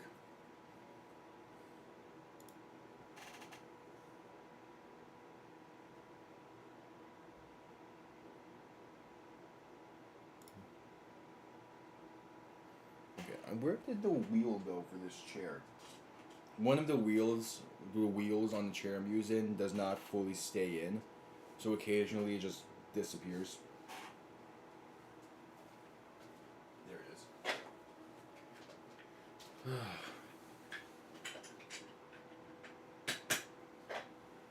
All right, it's fixed.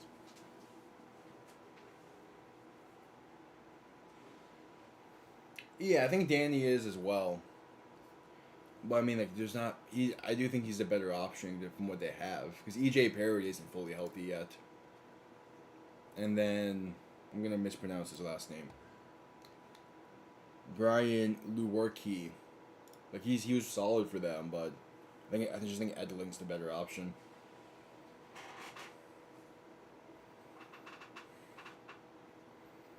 We'll see. The second half is a big one. Birmingham has the momentum going into it. They get ball to begin the second half.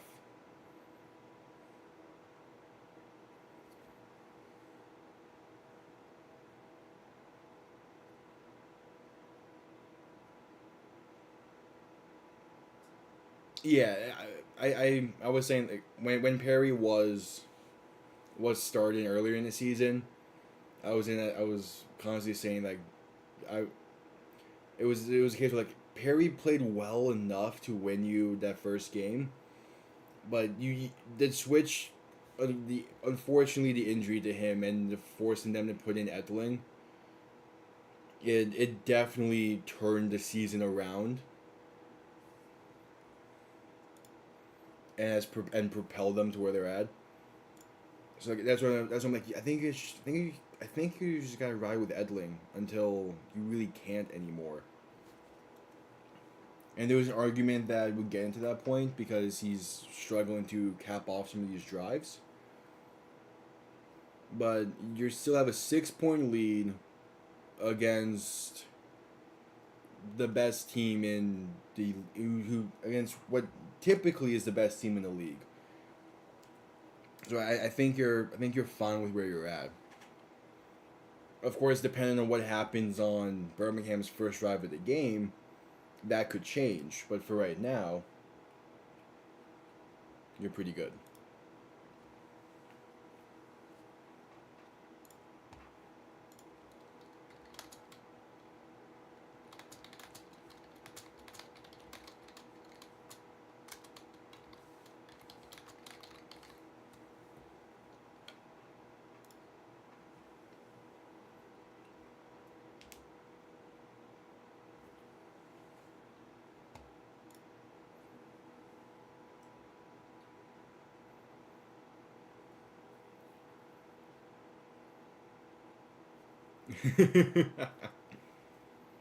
Like, I would like to see Danny's legs be used a little bit more, but again, for the most part, it's not necessarily required.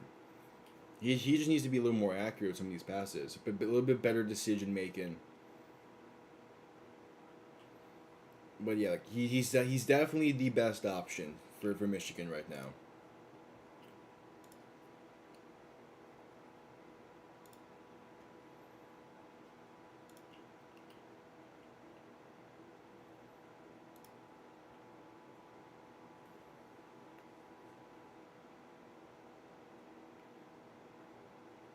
As we're at the halftime commercial break, they're talking college football.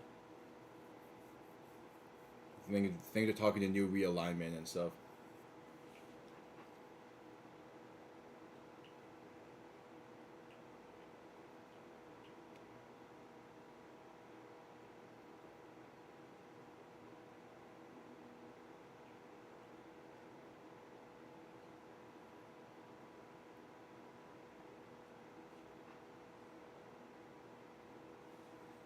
But the middle eight is a really important part of each game.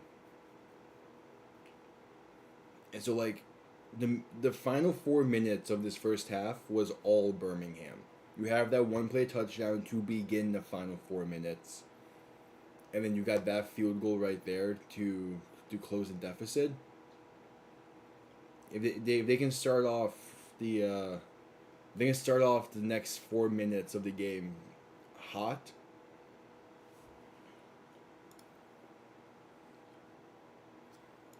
You have some teams that say middle eight, some that say middle four, others that are more so middle 10. Either way, it's all like the same thing of just the minutes right before halftime and the minutes right after halftime are some of the most important minutes of a game, as it can truly turn the tide. Which we've seen here so far.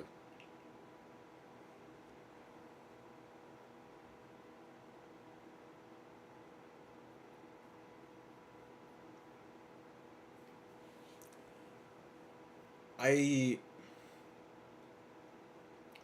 well, because here's the thing with the 12 team playoff is I think what four of the teams are pretty much already like or like the logical guarantee. No, five of the teams are logical guarantees. So like the other seven, I could see it be the case of I could see it be the case of a BCS style making more sense. But at the same time, like they're gonna do the old committee and everything because they want to make sure they get the right teams in. They get the right teams in because a computer grading system wouldn't put like isn't going to necessarily have certain teams over. I think the BCS style would work a little better. You make sure that it is more like balanced and everything. But it's gonna be a committee because if they could, they're gonna have the entire SEC. Like if logically possible, if they can find a shred or thread of logic, it's gonna be like there's gonna have to be as many Big Ten and SEC schools as they can, because they care about the money mainly. Yeah, treating like the Heisman voting could work as well. Just like it's I would do it through a BCS style grading system. Obviously not the BCS itself, as that has its own issues.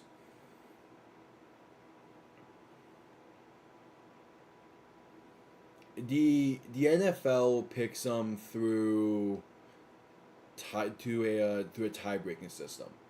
It's not people. A committee doesn't pick them, and a computer itself doesn't necessarily pick them.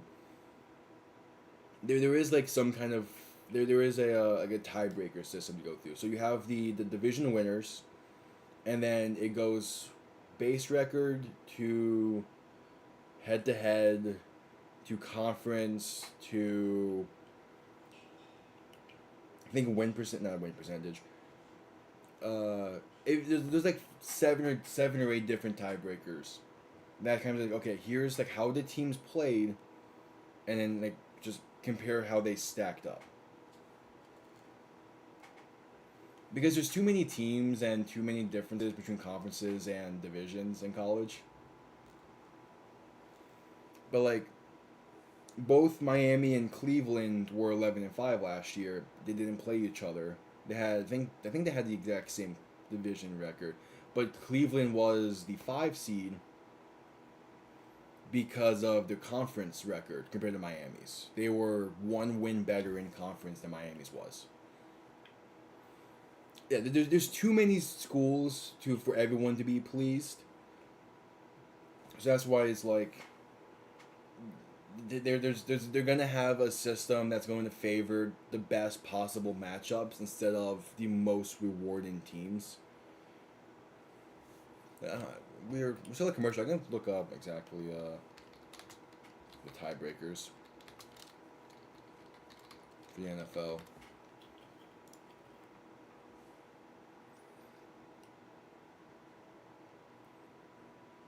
So yeah, it depends on how many teams are tied, but if it's just 2 teams, it goes head to head.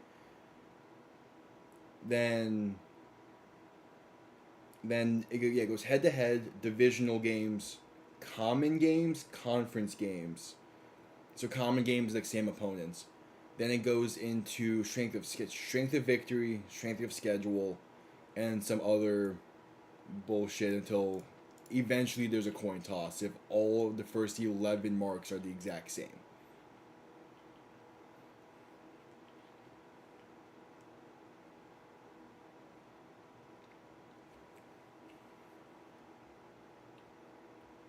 At least that's for like within division.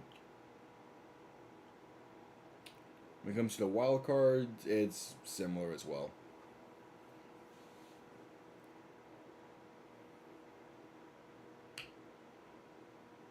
Yeah, well, because that Watson contract, it ends soon, right?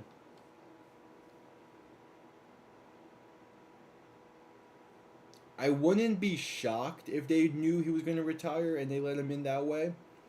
I also wouldn't be shocked if the logic was just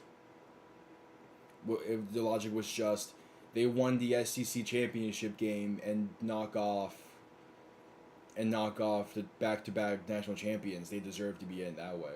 Either one is probably what the logic was. Because like, there's a clear SEC bias, and Watson's contract ends in 2 years. What's that dead money situation? Because that contract is atrocious. No, it ends in 3 years. That's even worse. It ends in 2026. It ends after the 26th season. That is, jeez. Oh, God damn it, Cleveland. All right, second half kickoff is underway. Birmingham going to begin to return from inside the 20. And trying to work that right side, Dion Kane trying to get the outside, and he does. Excellent kick return to begin the half. Puts Birmingham in plus field position.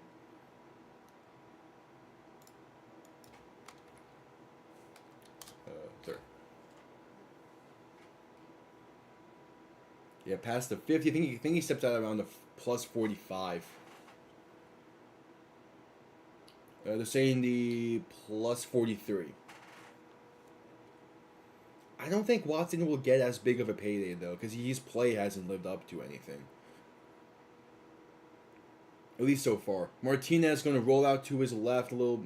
Now looking to throw, throwing deep right side, and it's going to be intercepted. First play of the half. Michigan's defense makes a big time play on a terribly thrown 50-50 ball. And they're still running this out.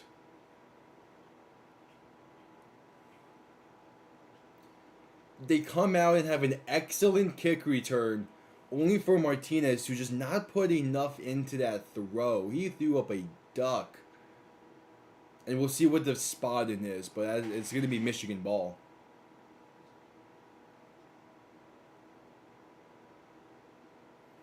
I believe this will be a... I don't know, because he caught it and took steps. Oh, that's going to be close if that's a touchback or not. I think his knee might have been down at like the half-yard line. This could be some weird field positioning. I'll let Mike Pierre decipher this.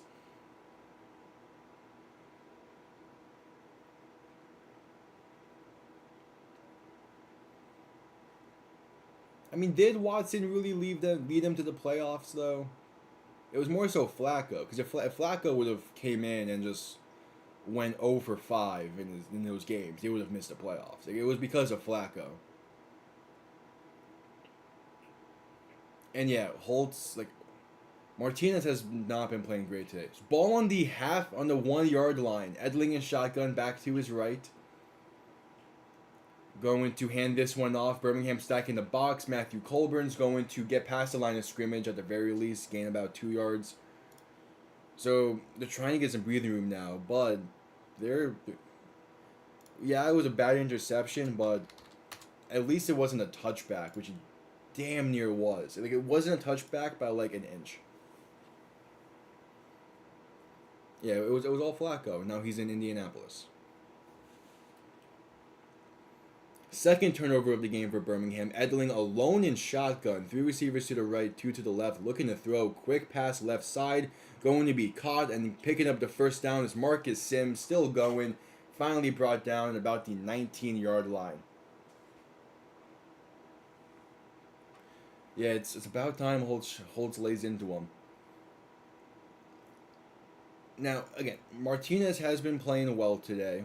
Don't get me wrong. Like, he's been playing decent. But do we see Matt Corral if Martinez continues to struggle a bit? I don't think so. But never know. Etling a shotgun back to his right, looking to throw.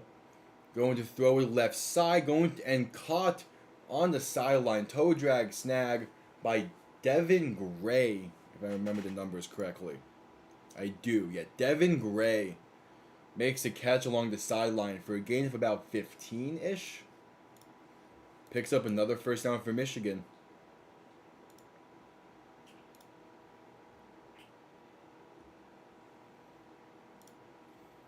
Etling going to hand this one off to Matthew Colburn, who's going to get to about the 41.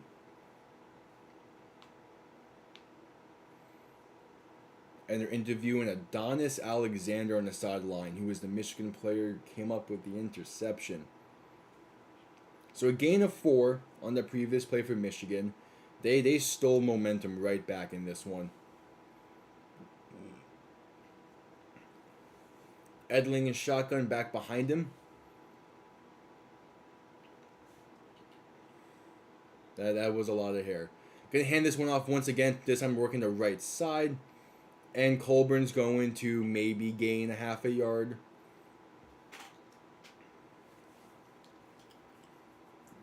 I mean, after all that, you definitely want something more on this drive.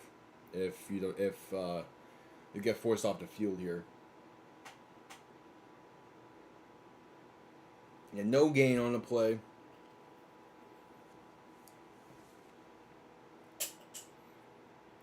Edling and shotgun back to his left, 2 receivers to each side, bunched up, close to the offensive line. A motion in the back out wide to the left. So Edling looking to throw. Has some time. Quick pass going to be caught by Siosi Marner, who turned the wrong way and going to be brought down a yard short. If he would have turned outside upon catching it, he might have been able to just get enough for the first. He turns inside, and it's 4th and 1. So Birmingham's defense now makes a big time play. I don't know. I do think throwing in Corral could provide some kind of like a sign that you need to lock in. But I feel like it can also disrupt things a little bit. I don't know. Michigan on to punt for the first time today. And there was going to be a flag pre-snap as the snap alone was low. False start on Michigan. So it would be a 4th and 6. Again, on to punt it away. I'm saying illegal snap. Okay, that's even fun. Illegal snap. True. Definitely true. But to be fair, Corral hasn't played since like week 3. Martinez does not have a lot of carries today, though. That's the other thing. Like, he has fake punt, throwing left side is going to be caught. Michigan picks up the first down, and a gain of like damn near 20, I think. So the fake punt on 4th and 6 works. I was not expecting it as I was about to talk about Birmingham's offense. Mike Nolan taking a page out of Dan Campbell's book with the fake punt on 4th and 6 back in your own territory. Wow, what a designed fake. That was Kai Nakua on the fake punt pass. Direct snap to Kai Nakua, and he throws it out left side. Etling now looking to throw in 1st and 10. He's going to get hit from behind, and they're ruling this a fumble picked up by Birmingham. So either way, Birmingham gets the ball.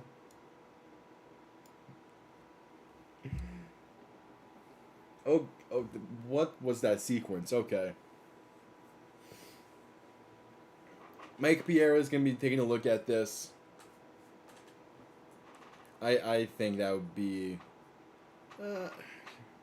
is his arm going forward? It's going to be close. That might be overturned.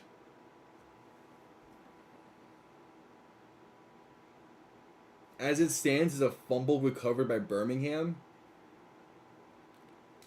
The question is just when does the ball get loose? I think it's going to stand.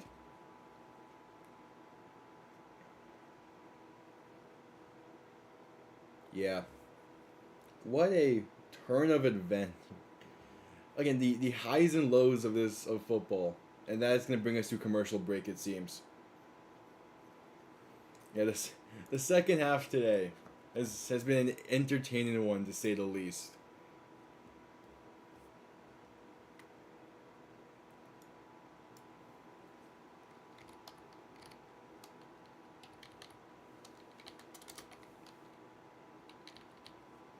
Did not expect to have to put Kai Nakua's name on here today, but he has that.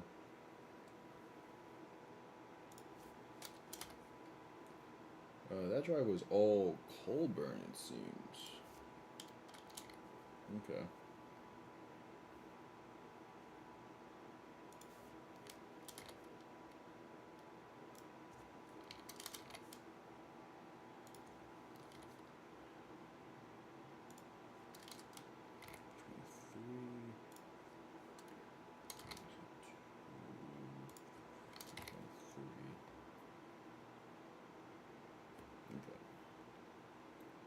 And then the fake was caught by Whitehead.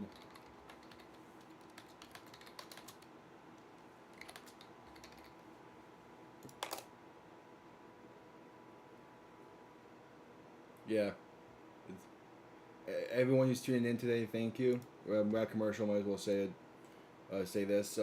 If you are new, enjoying, and I'm sorry, I'm tuning on commercial. I'm kind of quiet. I'm getting the ticker at the bottom properly set up. If you're new, make sure you subscribe. We have the XFL Conference Championship game tomorrow, and then of the UFL Championship next week.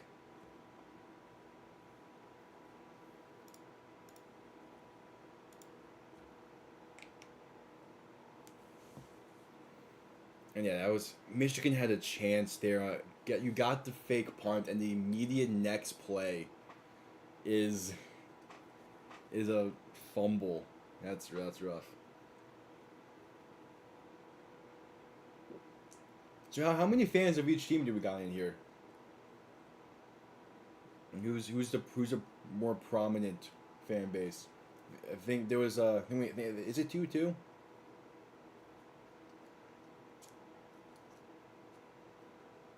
Then I know there was a Birmingham fan a little earlier today. I'm not sure if they're still here. DeAndre Tillman is the one who forced that fumble as we come back from commercial break.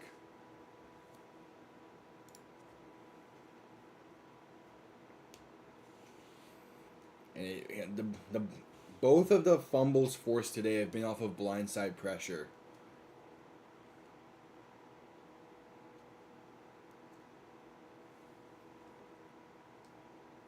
As now Birmingham has a chance to bounce back. They got momentum back after the pick to begin this half.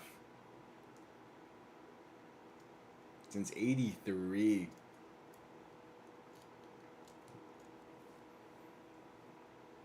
Love to see that. Martinez in shotgun, back to his right. Ball in the 49, gonna hand this one off.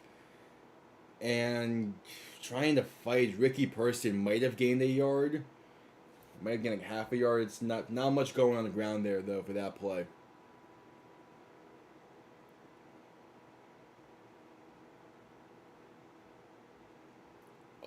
Etling had someone open as well. Just he needed like a split, one more second. He would have had two people open on that right side of the field. But the pressure gets in just in time. Martinez in shotgun, back to his left. Three receivers to the right. Ball on the 49.5 yard line. Going to look to throw. Has some time. That time is quickly escaping. Going to take it himself. Did he fumble now? I think they're saying down by contact initially. Yeah, they're saying down by contact. It'll be a gain of about 2. But if this does get reviewed, it was a clear recovery from Michigan. So if this is a fumble, it will be Michigan ball. Oh, that's gonna be close. I don't think his knee or elbow was down. That might be a fumble.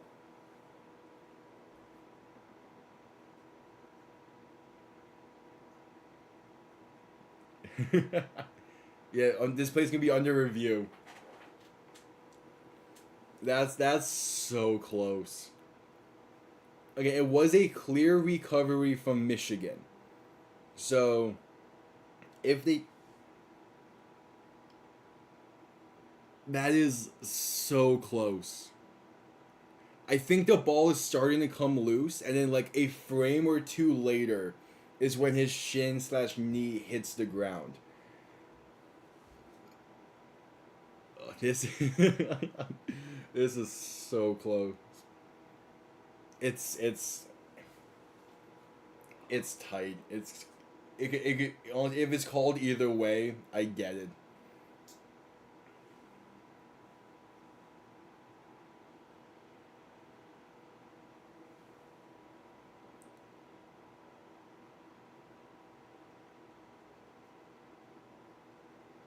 Call reverse. It is a fumble and Michigan football. Wow, this has been a sloppy half.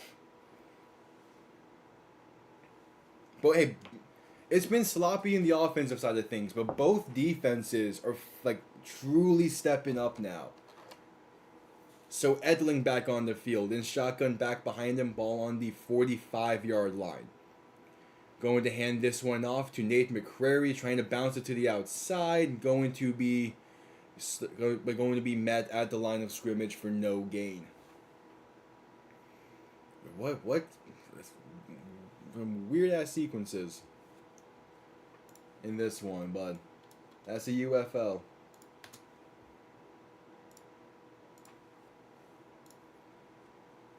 So the second half so far, first play interception, next drive was a fake punt, the following play a fumble, and then 2 plays into the next drive for Birmingham, a fumble. Etling now in shotgun, back to his right, 2 receivers each side, looking to throw, and is going to be sacked back near the 36-yard line. Couldn't escape the pressure as the pocket collapsed. And the first half, if you can make an argument the first half was primarily an offensive focused half. This half is seeming like it's gonna be primarily a defensive focused half. Yeah, Wes Hills has been missed honestly since he got injured. He's a key back for them, and they obviously want him out there, but it's not. So 3rd and 18, Etling looking to throw. Quick pass left side going to be caught by Trey Quinn, who's going to get it to about the 47.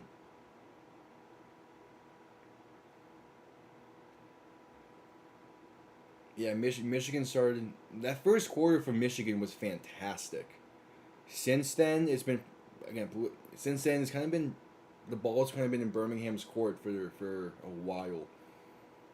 This punt's not faked and is going to be returned beginning from inside the 15. Amari Rogers trying to get bounce to the outside, going to be brought down at about the 18. So finally a drive that doesn't end in a turnover in this one.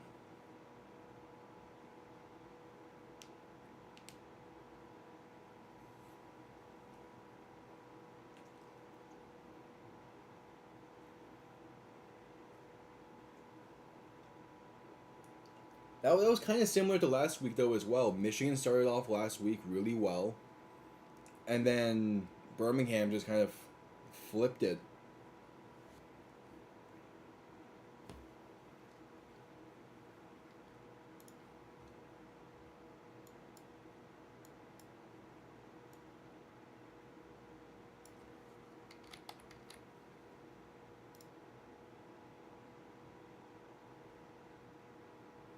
Yeah, they definitely need to find a way to move the ball down the field. It's just been a weird second half for both sides.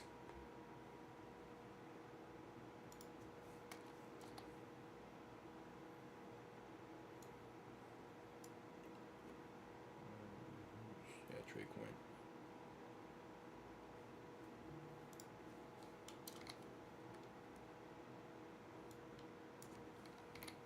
It's going to come down to who can make the adjustments in the remainder of the second half.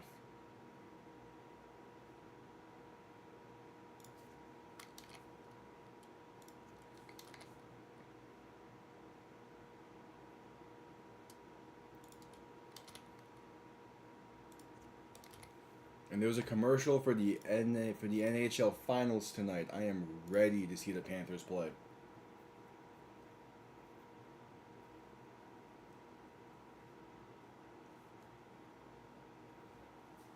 We got quite a few Stallions fans here. That's great to see. I love seeing the fan bases of the UFL coming out and showing out because it's a fun league, man. Like obviously I wasn't around. Like, I wasn't really around for the original USFL and all that. The main spring leagues for me, like I kind of started focusing on the spring leagues when the AAF was a thing in like 2018 or so. So like I've been it's like since then I've kind of been like going all in for spring leagues, and I just love football. The more football, the better. Yeah, the fourth quarter is going to be massive for both teams. I think if Michigan can kind of keep this quarter, can exit this quarter with a lead and maybe even extend their lead, they should be feeling good about where they're at. But I think both teams are gonna want this quarter to end so they can just forget it and move on to the final 15, where hopefully they can properly figure stuff out.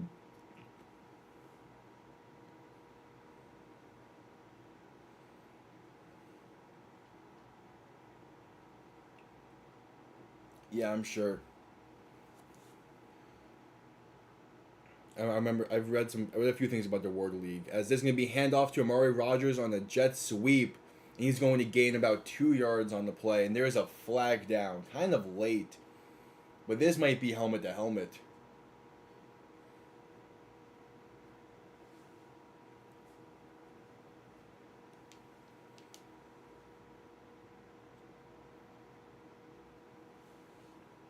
Because I've been reading Larry Zonka stuff. There's a penalty on Michigan, personal foul on Michigan. I think it was saying a not chop block, but you went low to avoid a block, and they're calling that a penalty.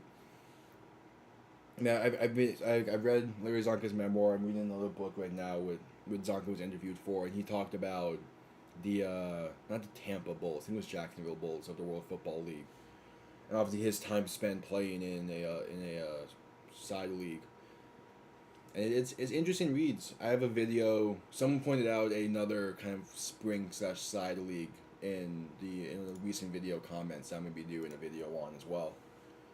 Yeah, but Zonka was fantastic.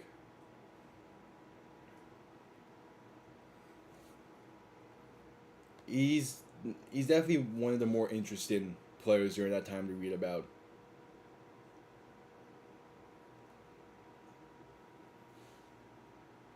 Okay, no, so they initially called a personal foul.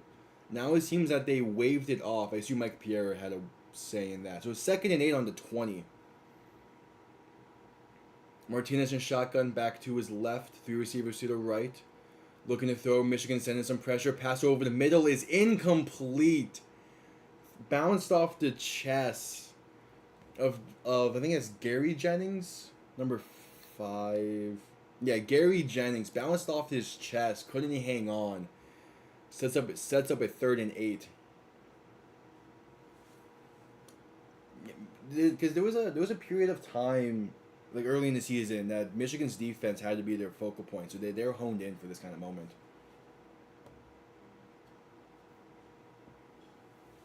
Yeah, because it was him, Warfield, and Kick all left after the '74 season to go join. Martinez looking to throw in 3rd and 8, has some time, not going to step up, try to run, but Michigan's just containing him really well. He might have gained a yard or two on that one. Yeah, I don't know why he was so hesitant to scramble there. He had plenty of lanes. Like, he had plenty of lanes. He just, for some reason, didn't want to pick either of them. Try to go up the middle with it, and again, loses a yard, gains a yard, maybe two. Sets up a 4th down, backed up inside the 30. Gotta punt this one. Instead, it lost a yard. Yeah, because in Zonka's memoir, he talked about his contract he signed with the New York team of the World Football League, and it was a massive contract. Even he was like guaranteed a car as well or something. It was punt going to be returned and brought down about the 42. That's where Etling will begin from there.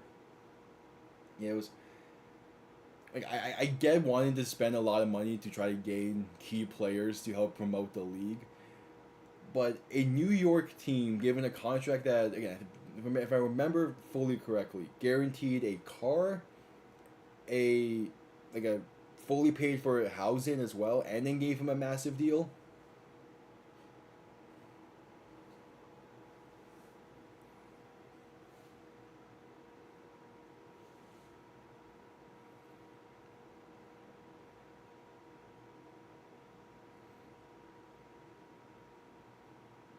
Etling going to play action, looking to throw, pass over the middle, and is intercepted. Too high for the intended target.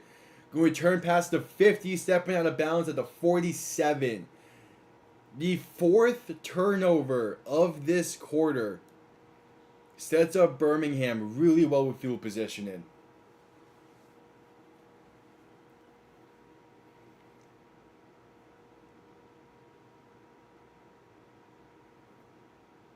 So Zonka spent like 2 seasons with the Giants, and he played one more season in Miami, because the first miracle in the Meadowlands, with which started the whole idea of a victory formation. Zonka was on that Giants team, which is hilarious to think about.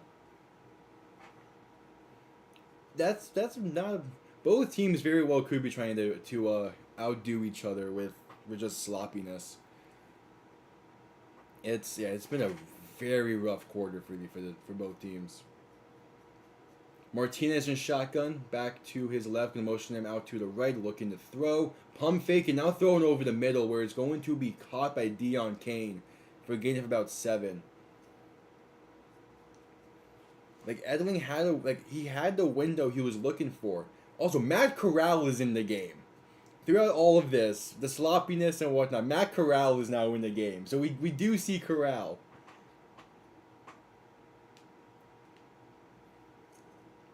Yep, it's your Corral in shotgun, back to his left, 3 receivers to the right. Ball on the 40, looking to throw. Pass is going to be tipped and intercepted. What is this quarter?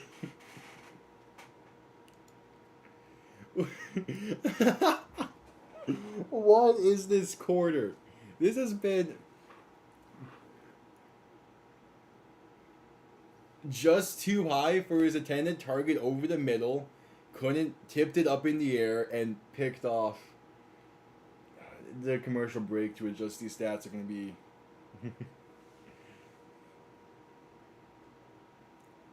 This has been one quarter of football. Marlon Williams tried to cut it inside, and Corral just threw it behind as well. Etling can hand this one off to Colburn, going to gain about 2, maybe 3. I feel like a mud wrestling contest is even too nice for this kind of game.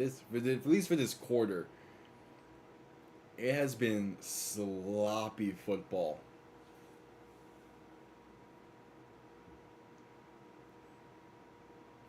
Etling in shotgun, back to his left, 3 receivers to the right. Looking to throw, has some time throwing, and it's going to be intercepted again. Returning past the 40, past the 30, still going down the sideline. Breaking tackle, stepping inside. It's a pick 6 for Birmingham. What the That's the only way a team was going to score this quarter. That was the only way.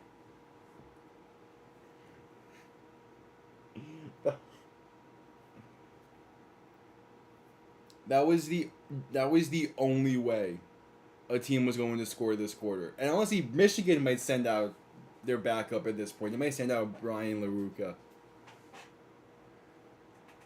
6 turnovers this quarter. We still have 2.5 to go in the quarter. And Birmingham going to try to take a 1-point lead. Can we get to a commercial break so I can try to sort out the stats for this quarter? Corral alone in shotgun. 3 receivers to the left, 2 to the right to take a 1-point lead. Going to look to throw. Pass in, incomplete. Intended for Jordan Thomas at the line of scrimmage. It's an 18-all game. Yeah, Perkins is hurt. E.J. Perry's the emergency third quarterback. So if they're going to bench Etling, it's going to be for Brian LaRucca. Again, I'm mispronouncing it, I know. As there's a Michigan player down on the field now, injured, with 2:37 to go in the quarter.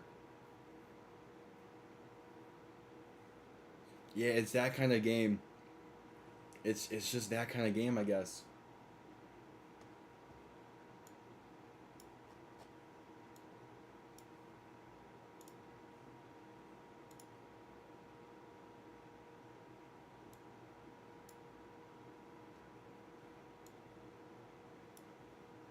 Yeah, this quarter has been rough for both teams, but that pick six is giving Birmingham a lot of momentum. I don't even know where to begin when it comes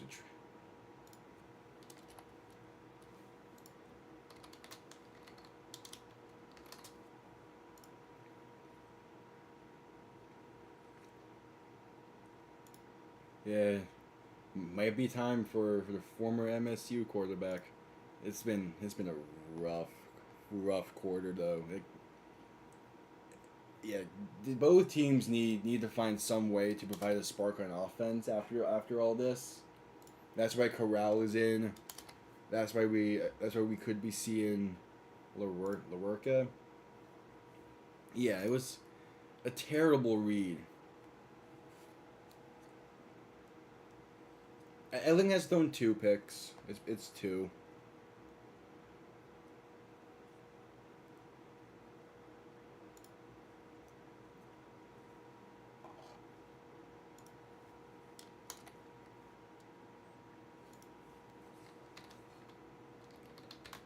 It's still it's two picks, but it's still we'd rather no picks, especially when your defense has done so much to help you out in this one.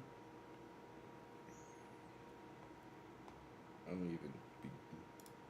All right, here's the kickoff, and it's going to be returned at about the 15, and working up the middle. Someone loses a helmet. Going to be brought down about the 45. I don't think there's a choice. 2.5 to go in a quarter. Yeah, you need something true to bring a spark to this.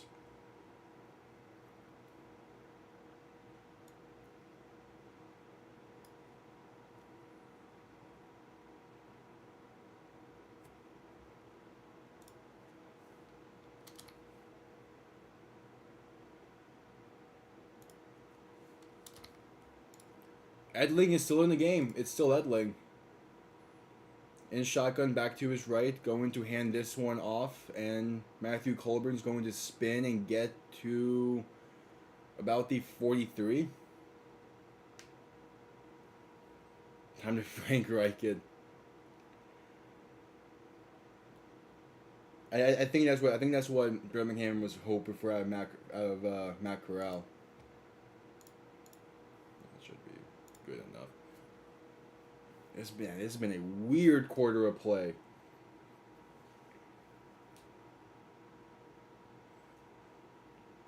Edling and shotgun back to his right, two receivers to each side. Sending the man in motion, gonna hand keep it himself, thrown over the middle, incomplete. Intended for Cole Hikatuni. Again, offenses just can't do anything this half.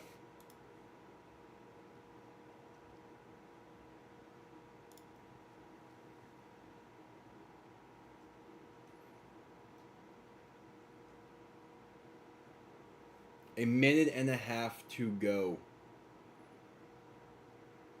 in the quarter. Both teams again both offenses at least want the quarter to end. Edling alone in shotgun, three receivers right, two to the left. Looking to throw. Rolling out right. Has a lane to run if he chooses to. He does. He's going to get to about the 50. So unable to pick up the first down as clock ticks in the third quarter. And out comes the punting unit once again for Michigan.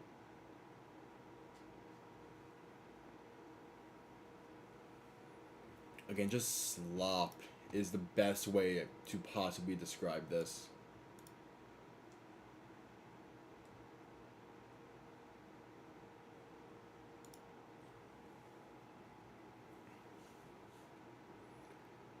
So the punt comes off clean. is going to bounce for a touchback.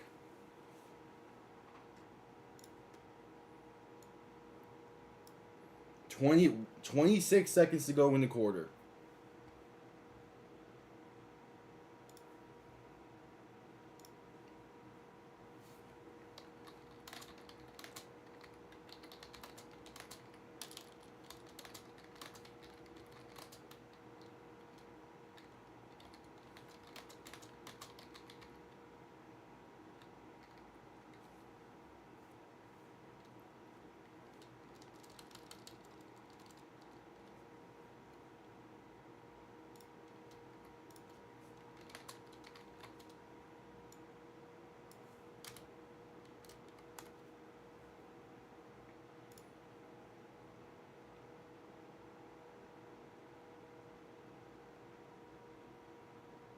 Not good. I knew where you were getting at. Corral looking to throw over the middle is going to be caught by Jordan Thomas. And that'll pick up a first down to about the 37. And that'll bring us to the fourth quarter, I would assume. 6 turnovers in the quarter.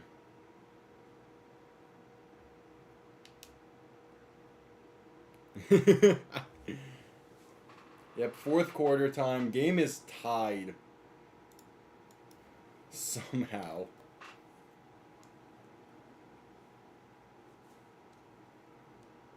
Yeah, Mike Nolan, I mean, he won Coach of the Year for a reason. He's done a good job with what he's had to work with this season for Michigan. And if he can hold on for 15 more minutes, or hold on, if they can take the lead and then hold on, I expect him to be back in Michigan next year. I don't see why he wouldn't be. Unless, like, I don't see why he wouldn't be.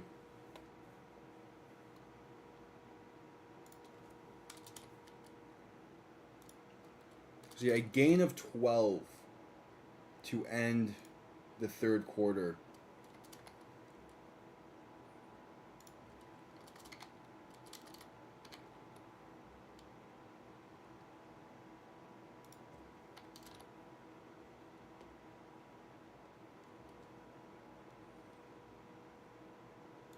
Yeah, just what a game this has been.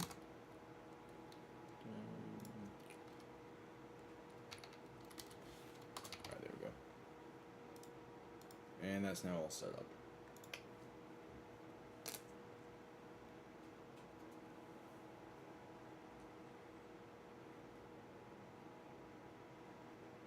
I don't.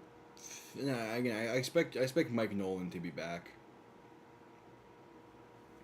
And yeah, it was a case of no choice when it comes to Corral being thrown in. Martinez has had 4 turnovers today. No, 3. Because he's fumbled twice, and then he threw the pick to begin the half. It's been a rough day for him. Yeah, with Corral being the only option now, you better hope he can You better hope he can provide a spark. Martinez was in Nebraska before Kansas State. Corral was at Ole Miss. Oh yeah, you said Martinez. I don't know why I read Corral. I got Corral on my mind.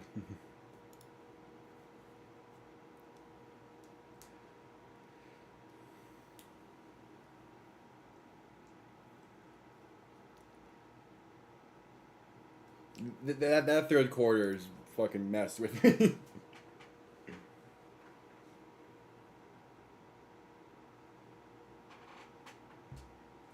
Jeez, that's a third quarter where both teams just say burn the tape.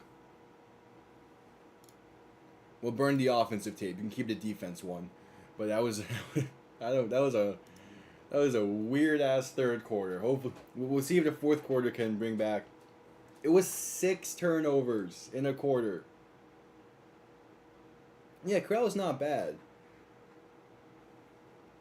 It's just it's just today both offenses have been kind of sluggish.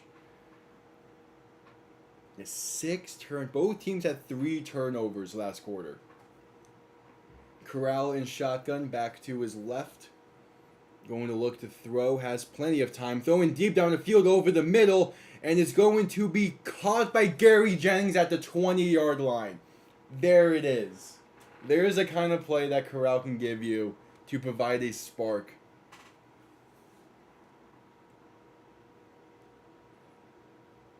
What a throw. And a great job hanging on to it from Gary Jennings. Ball now on the 20. Corral going to hand this one off up the middle to CJ Marable, who stumbles forward to about the 9-yard line, maybe the 8. And Birmingham starting off this drive really, this quarter really well. And also the drive as well. Corral and shotgun back to his left, the receiver's left, going to keep it himself, looking to throw. Pump fake, now going to scramble and get to about the 6-yard line before being brought down. Honestly, yeah, probably. I think if Corral walks in and plays really well this quarter and wins you the game, you probably do start him.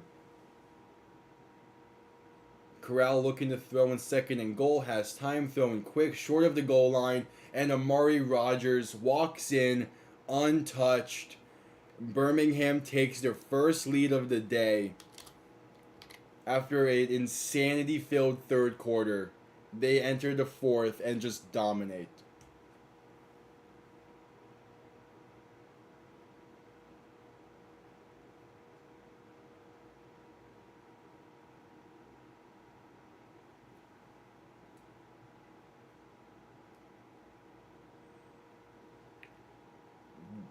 That was very quick.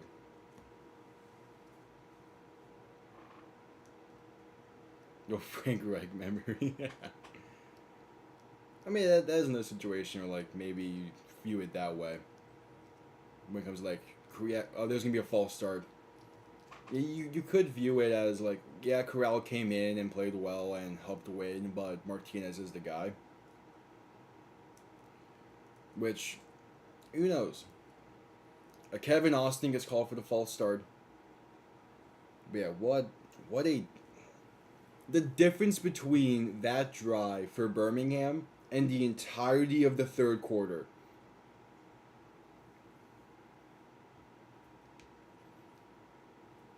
Yeah, it's all. I was saying, like, if Birmingham can keep it close entering halftime, they can turn it on in the second half, and they have done just that. Corral alone in shotgun now, looking to throw on a 1-point try, passing left side, batted away, incomplete. So it remains a 6-point game, but now Michigan is in a panic mode, as they have to find a way to get the offense going again.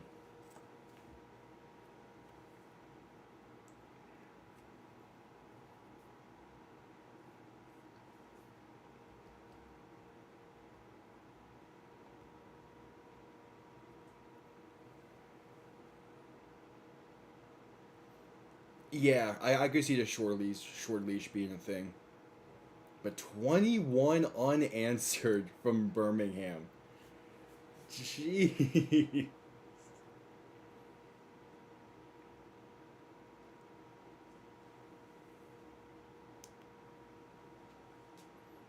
Again, Michigan now needs to get something going on this drive.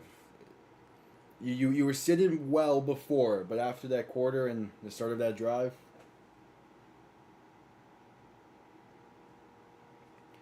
the thing is, like, I wouldn't say Michigan has needed to pass, though. Or at least not pass the way they have been passing. I just think it's just been weird. I think the lights were too bright for Etling. Now he needs a legacy drive, if he's even still playing. A little bit of a squib kick here for Birmingham. This is going to bounce out of bounds. A weird kick. Michigan will start with ball on the 50. Yeah, that is also true. Birmingham is not back-to-back champions for nothing. They're looking to three-peat, and they very well could. With how they've been playing, no. If they can get a consistent offensive attack going, and their defense still play up to that level.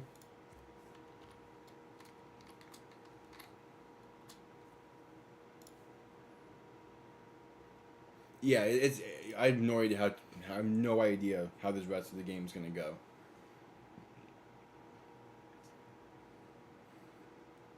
Edling still in the game, gonna hand this one off up the middle, and it's going to gain about 8 yards.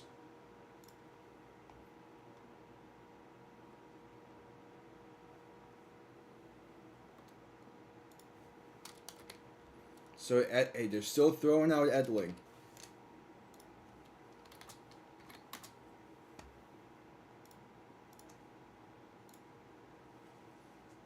In shotgun, back to his right, 2nd and 4. Sending a man in motion, going to look to throw, keeping himself on play action, and just throwing it to COC Mariner. A low throw, but he's able to fall down and make the reception for the first down. At this point, you just need to focus on getting Edling back into a rhythm and into a good flow.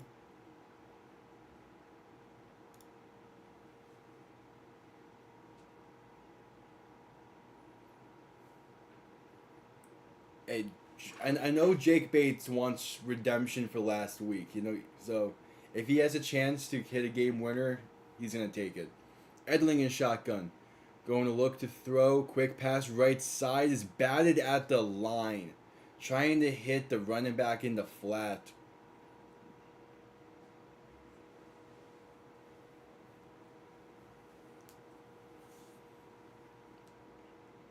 Yep.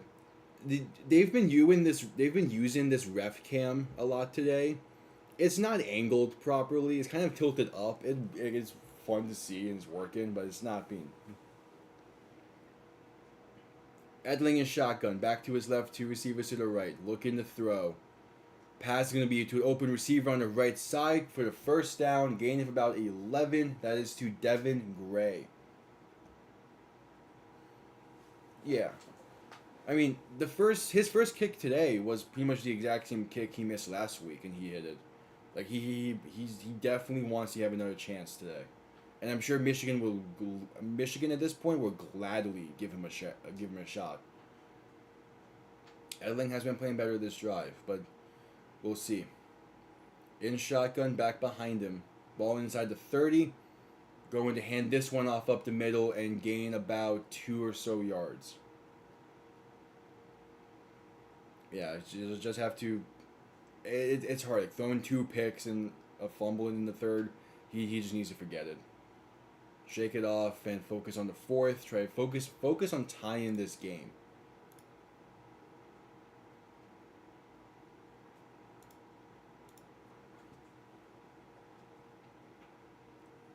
Edling in shotgun, back to his right, 2 receivers to each side.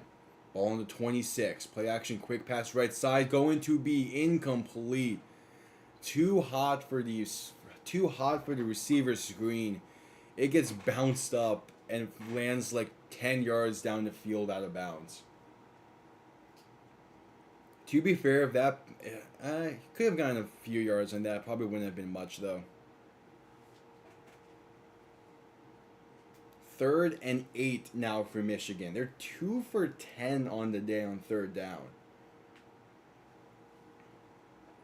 Edling in shotgun, back to his left. Now motion it back out wide to the left. So 5 receivers set. Looking to throw. Designed QB keeper on 3rd and 8. Now throwing it, tipped and incomplete. What? Yeah, out comes Jake Bates. I have no idea what that play call was.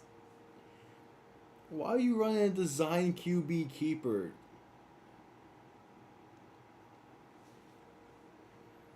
And then like he tucks it, rolls out to his right, and just throws it. Luckily, a lineman that was downfield went back, so he wasn't downfield. So Bates now on for the 44-yard try from the right hash. Kick is blocked. The kick is blocked. And it's going to go out of bounds. Well, Michigan, you had... Oh, Bates is slow to get up. Oh, Bates is injured.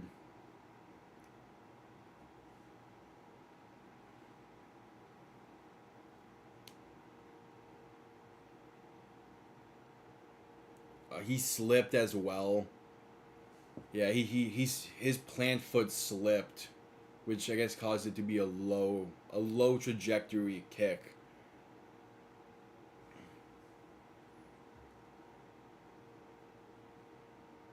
Man, Michigan just cannot catch a break in this half.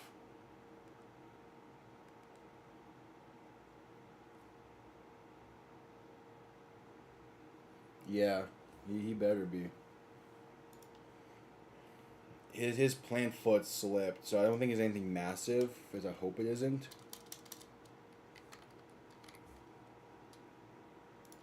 But definitely not a good look there.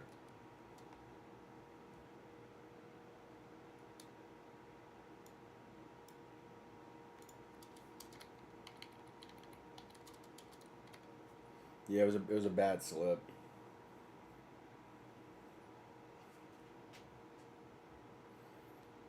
Really since that really since that first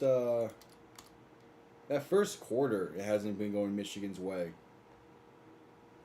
It was a great first quarter, and since then it's kind of been all Birmingham.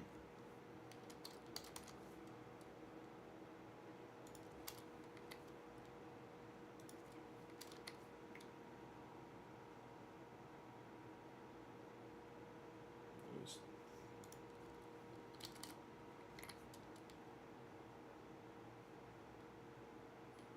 yeah, hope he's okay. He was a little slow to get up.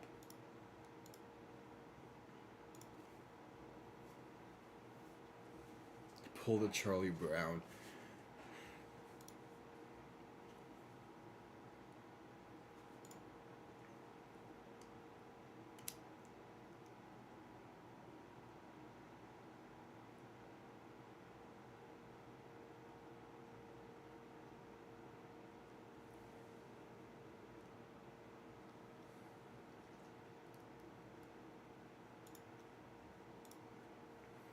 I think he'd be okay though. Again, it was just he wasn't hit or anything, so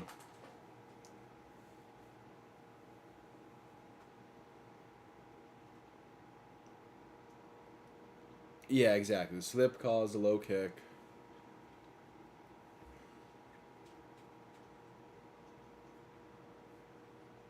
Yeah, again, so yeah, it just sucks. It's Michigan needed that. They needed that.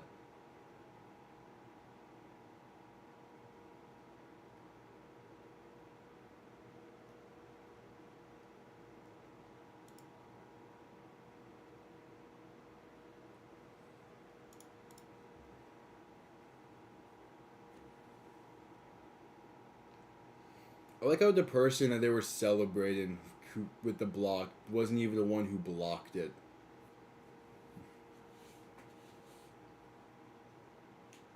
Yeah, Birmingham can now really kind of put this one away with a good drive here.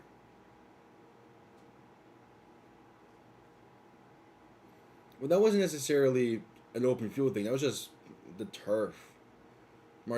Corral looking to throw, has some time, quick pass over the middle is going to be caught. Break one tackle, still going is Marlon Williams going to pick up, I believe, about 12. Yeah, there has been a few other slippages today, but nothing that was really massive. For somebody, that one, like that was.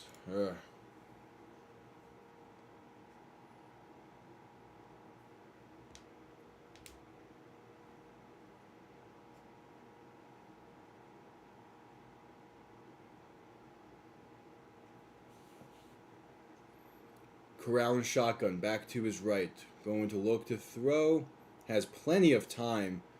Not trying to step up, but going to be brought down for a loss of about 5 in the sack. Had some time, then tried to step up, and the pocket collapsed. Maybe they got the wrong cleats on.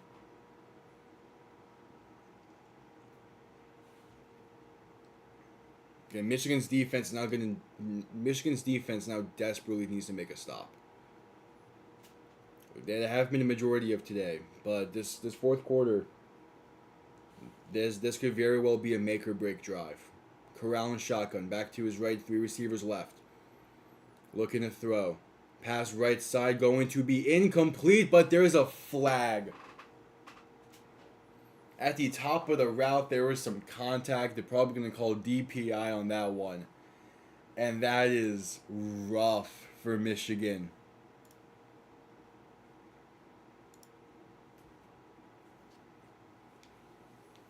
They're calling defensive hold-in on Michigan. So it still sucks, but at least it's a 5-yard penalty and not a spot foul.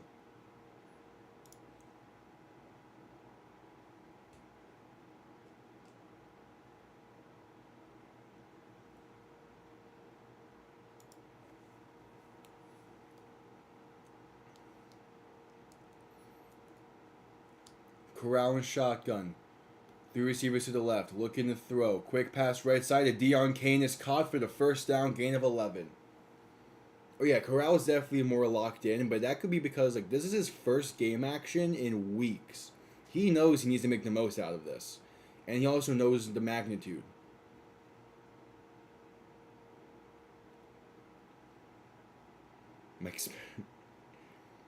Again, really since the second quarter started Birmingham's control of the game.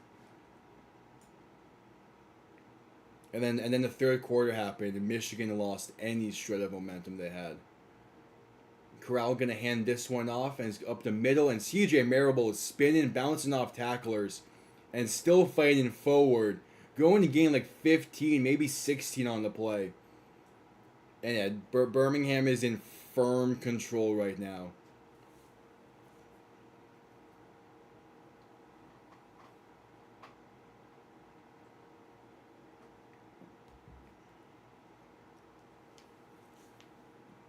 Just under 7 minutes to go in the quarter, or in the game.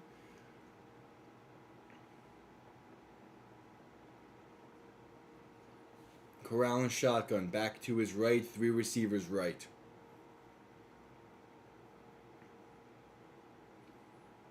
Going to hand this one off again is CJ Marable, working the left side and breaking off tacklers and fighting forward for a gain of about 6.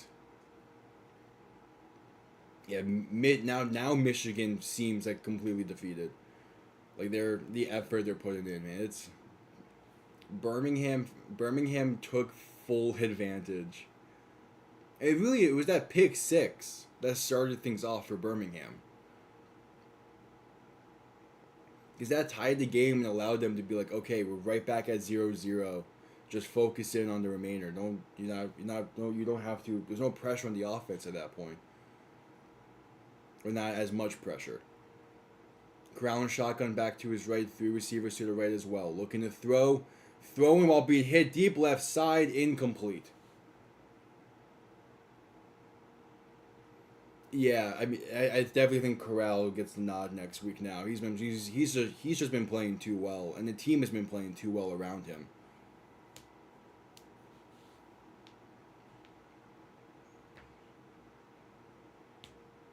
But he's showing why he was a day 2, but he was a day 2 pick, right? 3rd round, or was he 5th round? One or two. He's showing why he was a draft pick.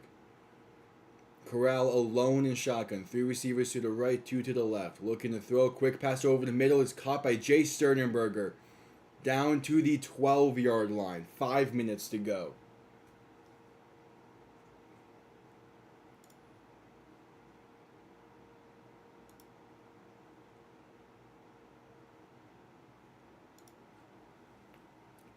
Michigan going hurry up. Corral going to be alone in shotgun once again.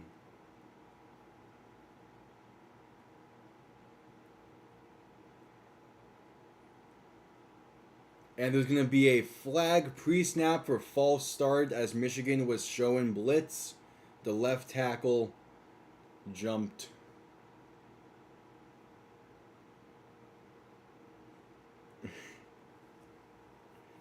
Yeah, that sucks. You hate to see any studio go bankrupt.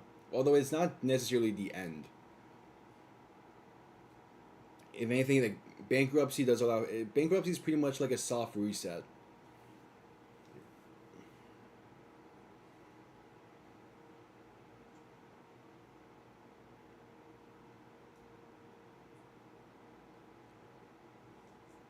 Ball now on the 17. Corral and shotgun. Two receivers to each side. Quick pass right side to Ricky Person on a swing route and is going to gain maybe a yard. They're going to say he gained 2 on the play? Okay. Ball to the 15.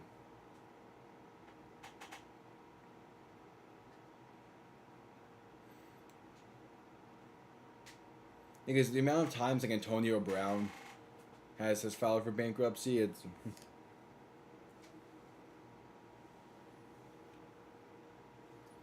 And there is a Michigan player now down on the field with 4:28 to go.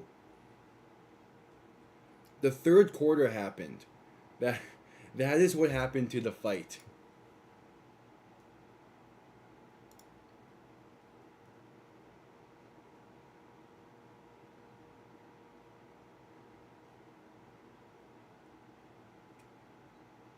As we head to commercial break for the injury timeout. Yeah, the offense just hit a wall.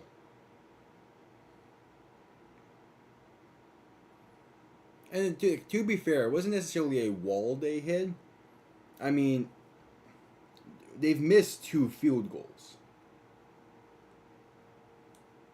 Which would put this game at... Which would make this a tie game right now. Because they have that blocked kick, and then I think they missed... What, they missed one in the second? Yeah. It's been an entertaining game, which is what you want for a playoff game.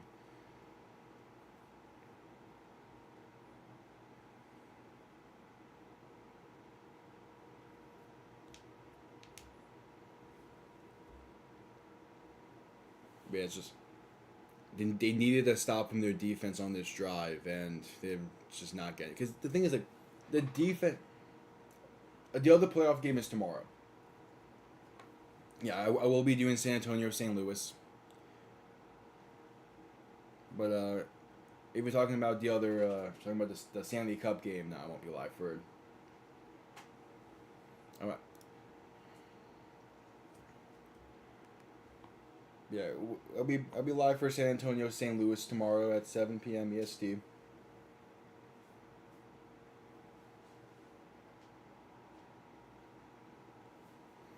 Yeah, the third quarter, because you see your offense doing so little with the turnovers you provide them. It makes a defect. The defense isn't gonna fight as hard. And that's why like Corral coming in and playing like that as well as he did on his second drive in the game, it provided a spark to the defense as well. Yeah, so game 2 is at 8 tomorrow, so I'll naturally be live for that one as well.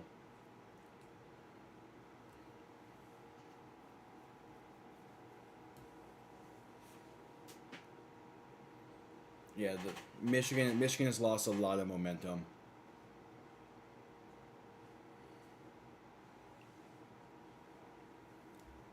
I'm not sure if Toasted will join tomorrow. Yeah, I'm not sure if he'll join tomorrow for game 2. If not, I'll do what I normally do with it anyway. 2nd and 13. Corral alone in shotgun. 3 receivers to the left, 2 to the right. Looking to throw. Quick pass left side to Ricky Person is caught. Dive in. Did he get in? They say he did. Touchdown Birmingham. Ricky Person. Big time touchdown, and he goes crowd surfing. That right there might have just been the dagger. A 15-yard touchdown. And with 4 minutes to go, Michigan's going to need a lot more if they're going to come. Michigan's going to need a true spark.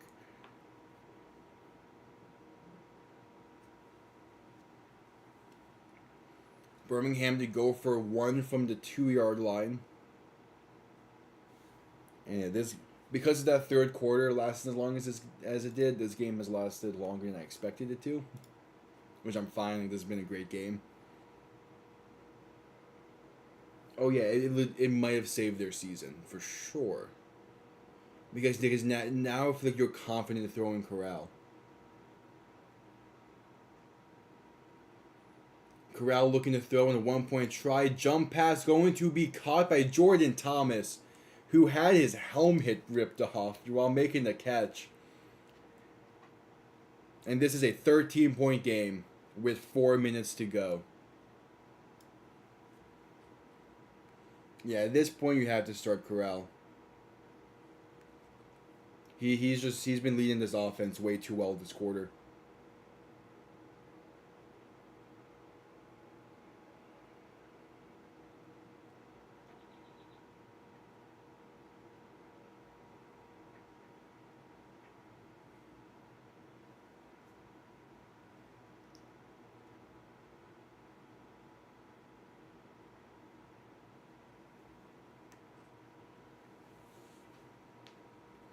Yeah, cause, I mean, unless Michigan's offense can do something quick, like they might have one more drive left in them. Yeah, they can go for the 4th and 12, but first their offense needs to do something, which it hasn't today, or it hasn't since the first quarter.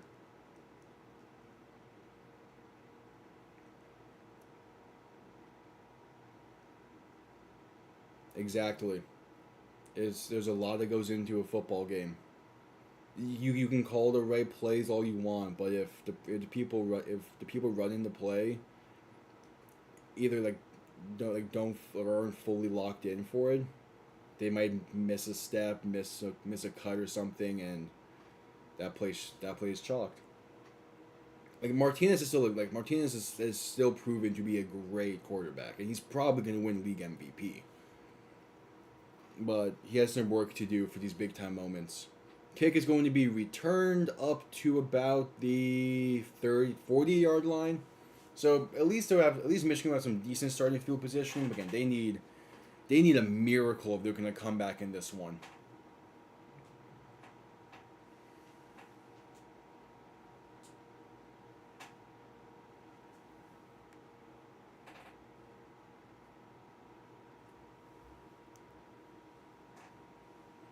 Ricky Person hasn't even had himself that great of a day.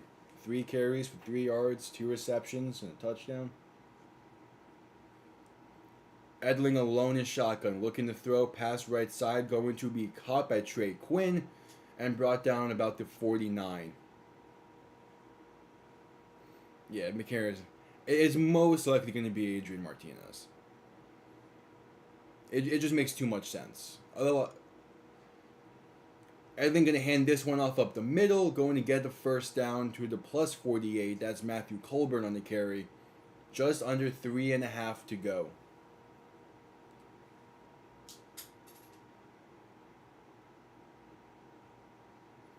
Yeah, thanks for tuning in, Paul.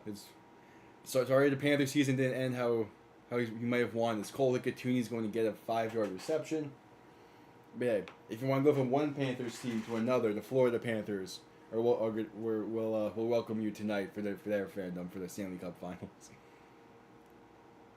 I'm going from 2 playoff games today is fun. Etling looking to throw in 2nd and 5. Quick pass right side. Tipped at the line. Falls incomplete. Intended for Trey Quinn. And he was open again. That quick out was open. That quick out has been open a few times today.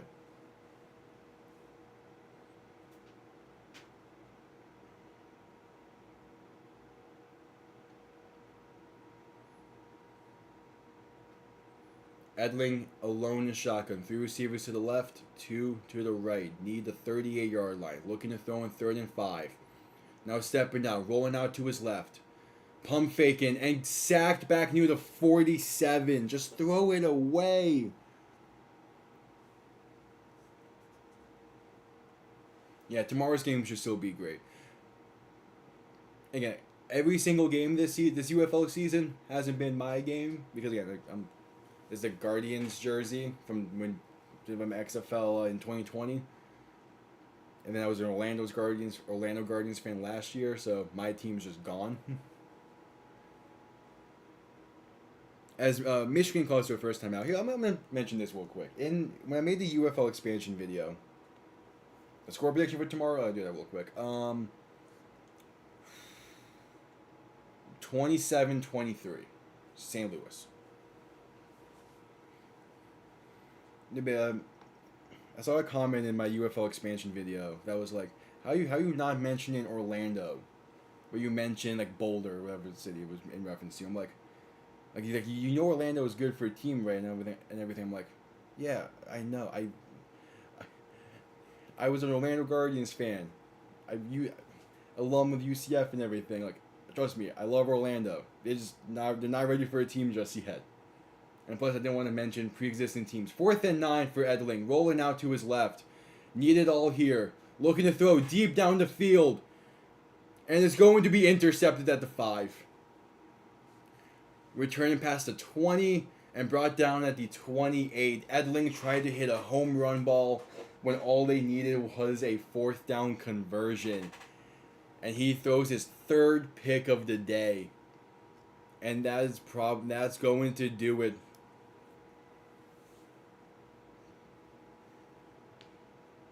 San Antonio has looked well lately. But the issue is, I don't know what Chase Garbers is looking at when it comes to his health. I would imagine he'll play, because as long as it's not too serious, I imagine he will try to play through it. We actually do not have the rosters yet for that game. That's fantastic.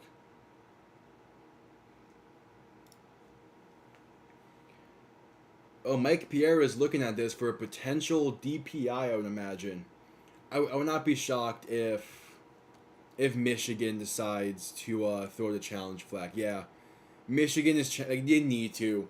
Michigan is challenging for defensive pass interference. That was intended for Samson Nakua. Yeah, it makes sense. Michigan needs to challenge for DPI. This is their only hope. He's not been? Okay, then it should be interesting. I don't know why the field is slick today. It just is, I guess. To be fair, like you don't want a field to be too dry, because then you can't get traction. So it could be the case. And no foul for defensive pass interference. Michigan's going to lose the challenge. And that's probably going to do it, unless Birmingham somehow messes up. That should be all she wrote. Because yeah, Michigan only have a 1 timeout left. All Birmingham needs is really a 1st down.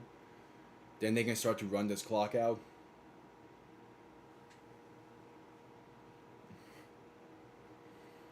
Because like yeah, you don't want the field to be too wet. You also don't want it to be too dry.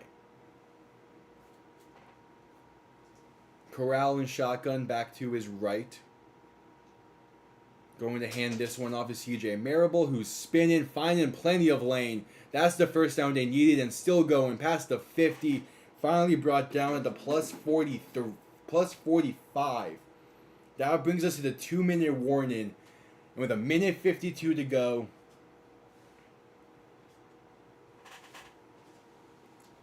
With 1:52 to go, and the Stallions up 13, they're now fully set to just kill this clock out once they get out of the 2-minute warning. CJ Marable, what a run.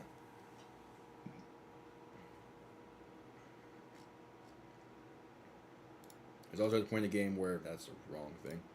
There you go. I'm just going to move the stats. They'll be back tomorrow.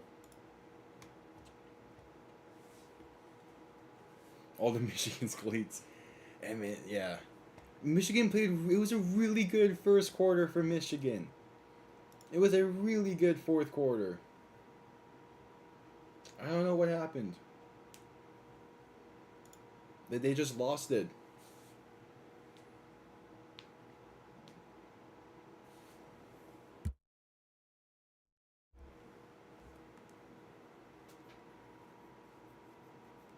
Like it was an man. Danny Etling happened. Did he do this often in LSU? Where like he would have really good startup games, and then kind of just lose, and then kind of just loses it. He did, okay.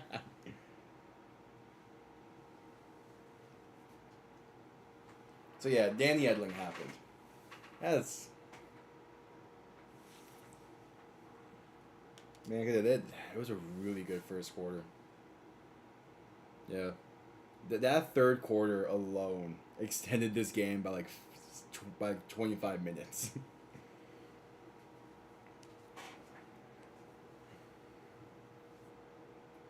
Like 6 turnovers in a quarter. That's insane. All right, the attendance numbers today is at about 10,000. So pretty good attendance out there in Birmingham.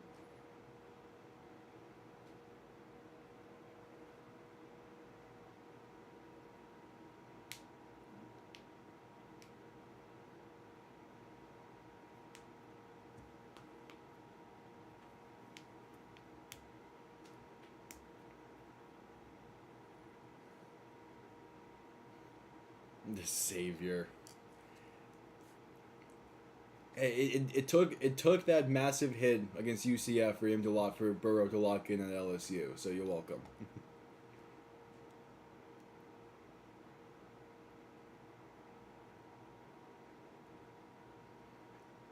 Oh, if this was on Fox, if this was on Fox, man, I don't know what I would do. After every interception, it was a commercial break, which thankfully, again, ABC and ESPN, they do a good job at keeping the flow going if they can. But yeah, if this was on Fox,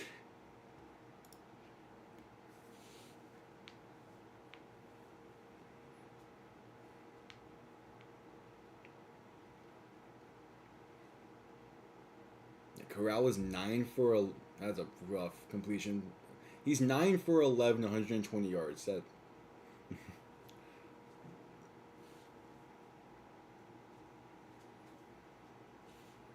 We did unleash a demon, but it was still a nice ass hit. I'm proud of it.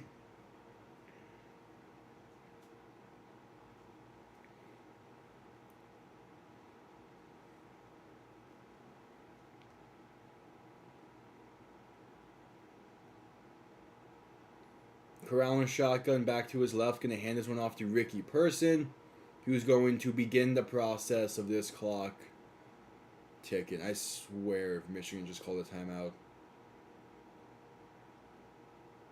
Why? Why? Why is Michigan calling a timeout? Alright, so now Birmingham is going to need to get a first down. One first down ends this game.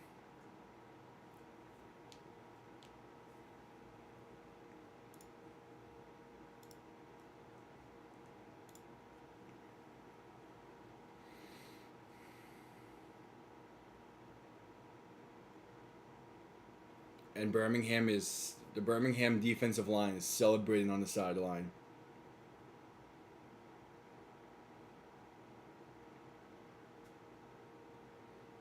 A minute 47 to go. Birmingham up 13.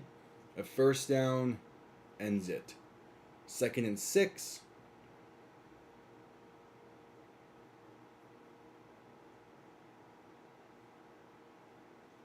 Corral in shotgun.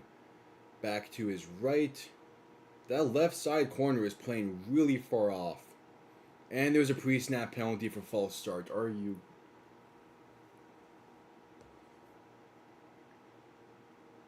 Alright, 2nd and 11 now for Birmingham.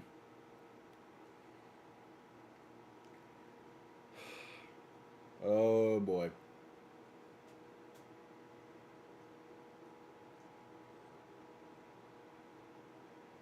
Yeah, just extending the length of this game.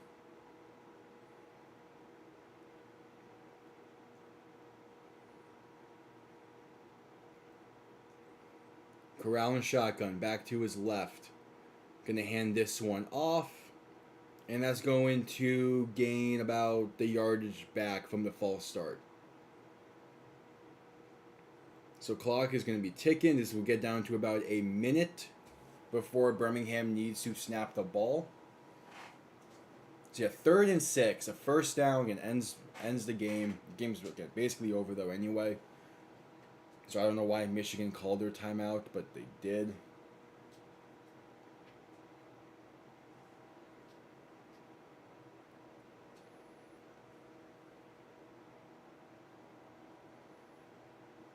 Corral and shotgun, going to hand this one off to CJ Marable, who's going to fight forward, stumbles forward, I think, to a push from the offensive line. I think he's going to be just short, though. Yeah, 4th down. And just go for it. Just go for it, Birmingham. The clock will run down to about 20 seconds. Yeah, it is. It is crazy. And to be fair, like that 3rd quarter, and Corral coming in as well definitely like helps with like why this became a 13-point game.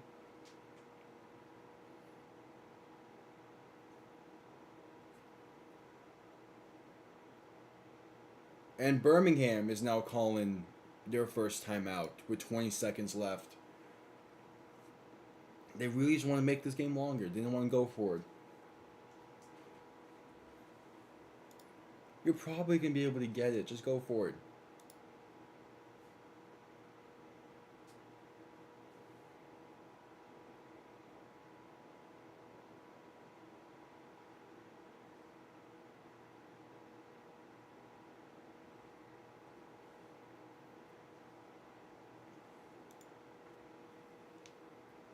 Now Corral's staying on the sideline. They're sending out Chris Blewett.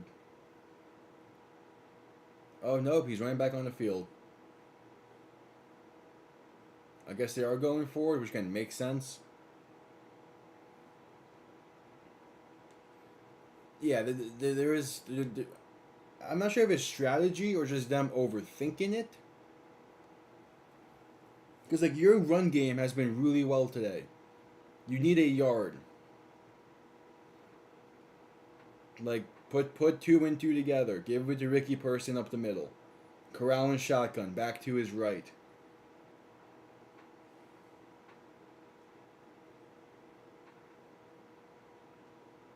Fourth and 1. Going to hand this one off to Ricky Person up the middle. And... did he get it? I think he got it. No, they're saying Michigan's made the stop. So 13 seconds to go. Michigan, I guess, has a chance.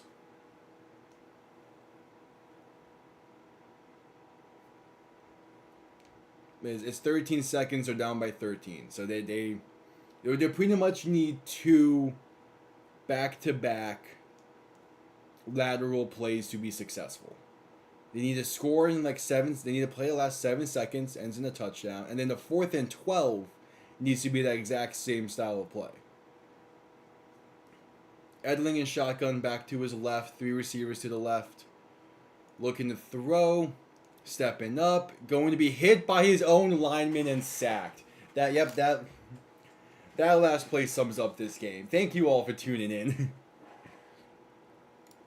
What a finish! Like that's. The Birmingham Stallions are USFL Conference champions. What a game. What a finish. Again, that last play sums up that half for Michigan. It was a great season, though, for Michigan. I definitely did not expect them to be here or to play them close most of the times. But Birmingham has punched their ticket to St. Louis. And with that being said, thank you all for tuning in. I'll be back here tomorrow at 7 p.m. for San Antonio, St. Louis, and the XFL Conference Championship game. Again, thank you all for tuning in. Leave a like, subscribe. Have yourselves a damn good one. Peace.